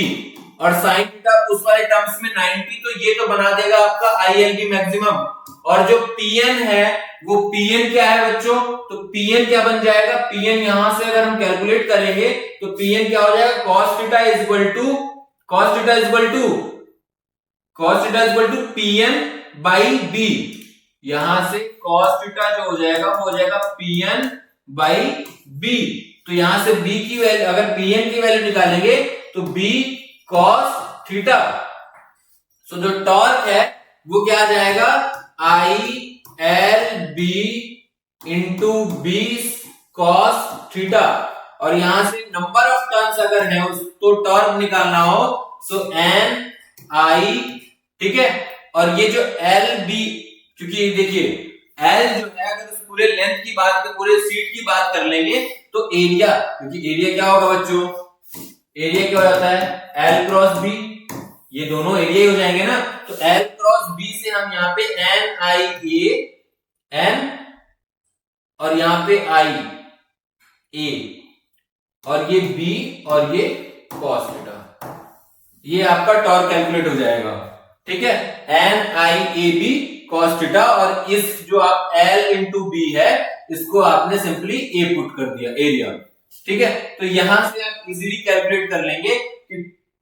टॉर्क जो है वो N I B cos theta. अब बात कर रहा है कि theta is the angle between the normal to the coil and the direction of the magnetic field, then theta 1 plus theta 90 हो जाएगा। तो यहां से सिर्फ थीटा कैलकुलेट करेंगे तो 90 माइनस थीटा एंड वो cos थीटा बन जाएगा, फिर ये जो cos 90 minus theta sin theta बन जाएगा। तो ये सब मैथमेटिकल असम्पशन है हमें स्पेशल केसेस फाइंड आउट करने के लिए, लेकिन जो टॉर्क मिनिमम, जो टॉर्क की जो नॉर्मल वो है एक्सप्रेशन है, वो torque is equal to NIAB cos theta. ठीक है, ये जो कि हमने कैलकुलेट किया था, तो आप यहां से इसको कैलकुलेट कर सकते हैं। अब हम बात करते हैं अपने नेक्स्ट टॉपिक की, और नेक्स्ट टॉपिक में हम देखेंगे टॉर्क इन वेक्टर फॉर्म। तो बच्चों देखो, टॉर्क इन वेक्टर फॉर्म देखो अगर आप, तो टॉर्क में वेक्टर फॉर्म में हमें मिलेगा क्या, हमारा टॉर्क आया क्या, NIAB cos phi cos theta. अब यहां से वेक्टर क्वांटिटी कौन कौन सी है, torque is equal to NA cos theta, ये सब तो कुछ नहीं है, ठीक है, I इंटू B, यही है ना सर, I क्रॉस B कर सकते हैं ना। और ये अगर cos थीटा और थीटा प्लस थीटा से अगर वहां पे cos थीटा लेंगे तो ये साइन अगर ले लें तो ये आ क्या जाएगा, सिर्फ torque is equal to N, और यहां पे क्या बच जाएगा I, और ये क्या हो जाएगा एरिया, क्योंकि cos फाई अगर पिछले वाले टर्म्स में ले लें तो A cross B, so torque is equal to A cross B, और टॉर्क इज इक्वल टू, अब यहां से क्योंकि M जो है मैग्नेटिक मोमेंट जो है वो हो जाएगा NIA, सो बेसिकली टॉर्क देखें तो वो क्या आ जाएगा, number of turns into magnetic moment cross B, जिसकी मैं बात कर रहा था अभी कि जो M है वो यहाँ पे मैग्नेटिक मोमेंट है, जिसका जो वैल्यू होती है वो NIA, M equal to NIA। ठीक है, यहां से आप कैलकुलेट कर ले जाएंगे, और M equal to IA is the magnetic dipole moment. अब देखिए कुछ पॉइंट्स हैं आपको जो कि रिमेंबर रखने हैं। Remember the points, the coil will rotate in the anti clockwise direction from the top view according to the figure about the axis of the coil shown by the dotted line, कि coil जो है वो rotate करेगा anti clockwise direction में, जिसको वहां पे हमने प्रीवियस वाले डायग्राम में क्या करके दिखाया है, डॉटेड लाइन के द्वारा दिखाया है, डॉटेड लाइन के द्वारा दिखाया है। दूसरा पॉइंट है the torque acts in the upward direction along the dotted line according to the Maxwell's screw law, और मैक्सवेल्स स्क्रू के लॉ के द्वारा जो टॉर्क है वो आप फाइंड आउट कर सकते हैं। और तीन स्पेशल केसेस देखने हैं आपको। If theta phi equal to 0, थीटा को ना लेके हम फाई लिख रहे हैं वहां पे, साइन फाई, इसको तो आप इजीली कैलकुलेट कर सकते हैं ना कि थीटा कैसे टर्म हुआ, कि cos थीटा जो था उसको हमने लिखा cos थीटा माइनस फाई, और ये हो गया साइन फाई। तो हम इस चीज को इस चीज भी लिख सकते हैं जो कि यहाँ लिखा हुआ है। तो अब ये कह रहा है कि अगर फाई के टर्म्स में लिखा है फाई बिकम 0, देन टॉर्क क्या हो जाएगा, तो टॉर्क तो 0 हो जाएगा ना, टॉर्क तो 0 बन जाएगा, क्योंकि साइन फाई अगर 0 हो गया तो साइन 0 0 होता है।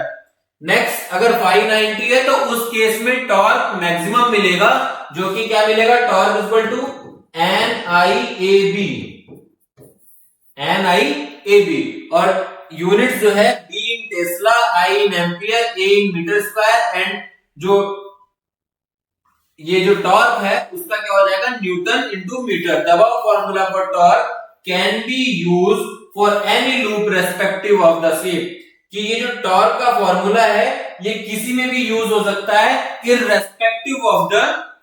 शेप पे डिपेंड नहीं करेगा। आप टॉर्क के फॉर्मूले को कहीं भी यूज कर सकते हैं। आप फोर्स कैलकुलेट करिए और उसके साथ डिस्प्लेसमेंट को या डिस्टेंस को मल्टीप्लाई करके सारी चीजें इजीली कैलकुलेट कर ले जाएंगे। ठीक है, अब बात करते हैं conversion of galvanometer to ammeter. Galvanometer से अमीटर को कन्वर्जन करना है तो उसके लिए आपको क्या करना होगा कि अगर आप ये देखिए गैल्वेनोमीटर है तो उसके रेस्पेक्ट में आपको क्या करना होगा, रेजिस्टेंस कनेक्ट कर देना होगा। तो वो गैल्वेनोमीटर जो है एज ए अमीटर, अब देखिए गैल्वेनोमीटर और अमीटर दो डिवाइसेस है। अमीटर करंट के प्रेजेंस को बताती है और गैल्वेनोमीटर डिफ्लेक्शन शोज करता है कि हाँ भाई करंट यहाँ पे प्रोड्यूस है। तो दोनों गैल्वेनोमीटर क्या है, गैल्वेनोमीटर क्या है,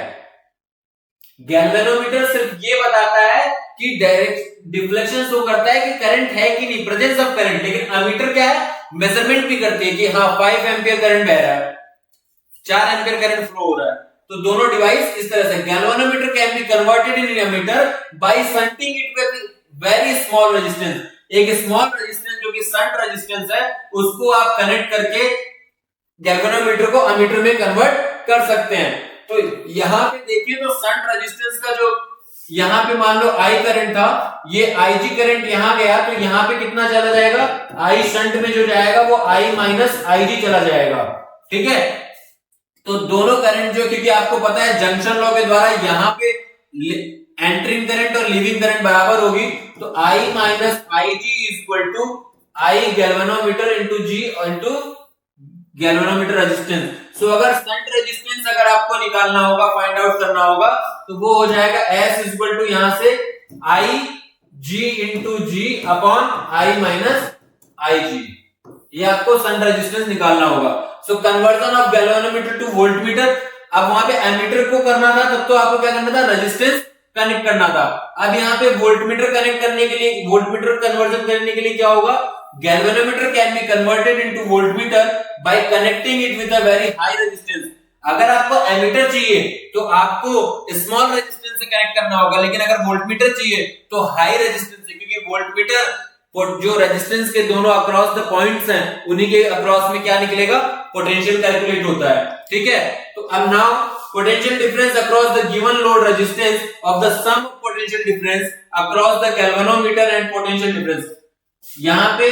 आपने एक रेजिस्टेंस निकाल, हाई रेजिस्टेंस, यहां पे हाई रेजिस्टेंस आपने ऐड किया, हाई रेजिस्टेंस V वोल्टेज से, ये आपका करंट IG यहां जा रहा है गैल्वेनोमीटर में, यहां पे कनेक्टेड है, तो V is equal to by Ohm's law, by using Ohm's law V is equal to IR। तो V क्या हो जाएगा, I क्या हो जाएगा, IG, और ये रेजिस्टेंस क्या हो जाएगा, G प्लस R। तो यहां से आपका ये वोल्टमीटर कन्वर्ट हो जाएगा, और यहां से अगर रेजिस्टेंस कन्वर्ट करना होगा, रेजिस्टेंस कैलकुलेट करना होगा, सो V अपॉन IG, और ये माइनस चला जाएगा G। तो इस तरह से आप बहुत ही आसान तरीकों से गैल्वेनोमीटर को रेजिस्टेंस यूज करते हुए एमीटर और वोल्टमीटर में कन्वर्ट कर सकते हैं। अब आता है difference between ammeter and voltmeter, कि एमीटर करंट को बताता है, वोल्टमीटर वोल्टेज को बताता है, पोटेंशियल डिफरेंस को बताता है। इन दोनों में कंपैरिजन करेंगे, डिफरेंस देखेंगे। तो एमीटर की बात करते हैं पहले। It is a low resistance instrument. अभी आपने देखा कि जब आपको गैल्वेनोमीटर भी कनेक्ट करना, कन्वर्जन करना था एमीटर में, तो आपने बोला था कि लो रेजिस्टेंस कनेक्ट करके हम क्या कर सकते हैं, एमीटर में कन्वर्ट कर सकते हैं। लेकिन अगर वोल्टमीटर में वही कन्वर्ट करना होगा तो हाई रेजिस्टेंस कनेक्ट करना होगा। तो सबसे पहला डिफरेंस तो यही हो गया कि इसमें आपने क्या किया, एक लो रेजिस्टेंस को कनेक्ट किया, लेकिन इसमें आपको हाई रेजिस्टेंस कनेक्ट करना होगा। रेजिस्टेंस इज जीएस अपॉन, क्योंकि अभी आपने जो रेजिस्टेंस वहां से फाइंड आउट किया था, इसमें अगर रेजिस्टेंस फाइंड आउट किया था, क्या था, जी आई G upon I minus I जी, और यहाँ पे V upon I G upon G. तो इन दोनों को रेजिस्टेंस के हिसाब से भी डिफरेंशिएट कर सकते हैं, रेजिस्टेंस दोनों में फाइंड आउट करके भी डिफरेंशिएट कर सकते हैं। फिर हमें शंट रेजिस्टेंस देखा हमने, यहाँ पे सीरीज रेजिस्टेंस देखा। It is always connected in series and it is always connected in parallel. Series में कनेक्ट करेंगे एमीटर होगा, पैरेलल में कनेक्ट करेंगे वोल्टमीटर होगा। Resistance of an ideal ammeter is 0, resistance of an ideal voltmeter is infinite,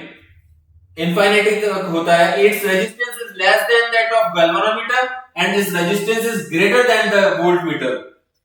It is not possible to decrease the range of the given ammeter. It is possible to decrease the range of the given voltmeter. तो ये कुछ basic से difference थे जो कि एक number में PYQs में पिछले पूछा गया था। तो इस तरह से मैंने सोचा कि इसको बता दें, तो ताकि आप लोगों का जो पूरा ये चैप्टर है वो रिवाइज हो जाए, और इस मूविंग चार्ज और मैग्नेटिज्म के इस बेहतरीन चैप्टर में कुछ भी नहीं बचा है, सारी चीजें रिवाइज हो चुकी हैं और इजीली हमने सारी चीजें कैलकुलेट की हैं। सो नाउ अब बात करते हैं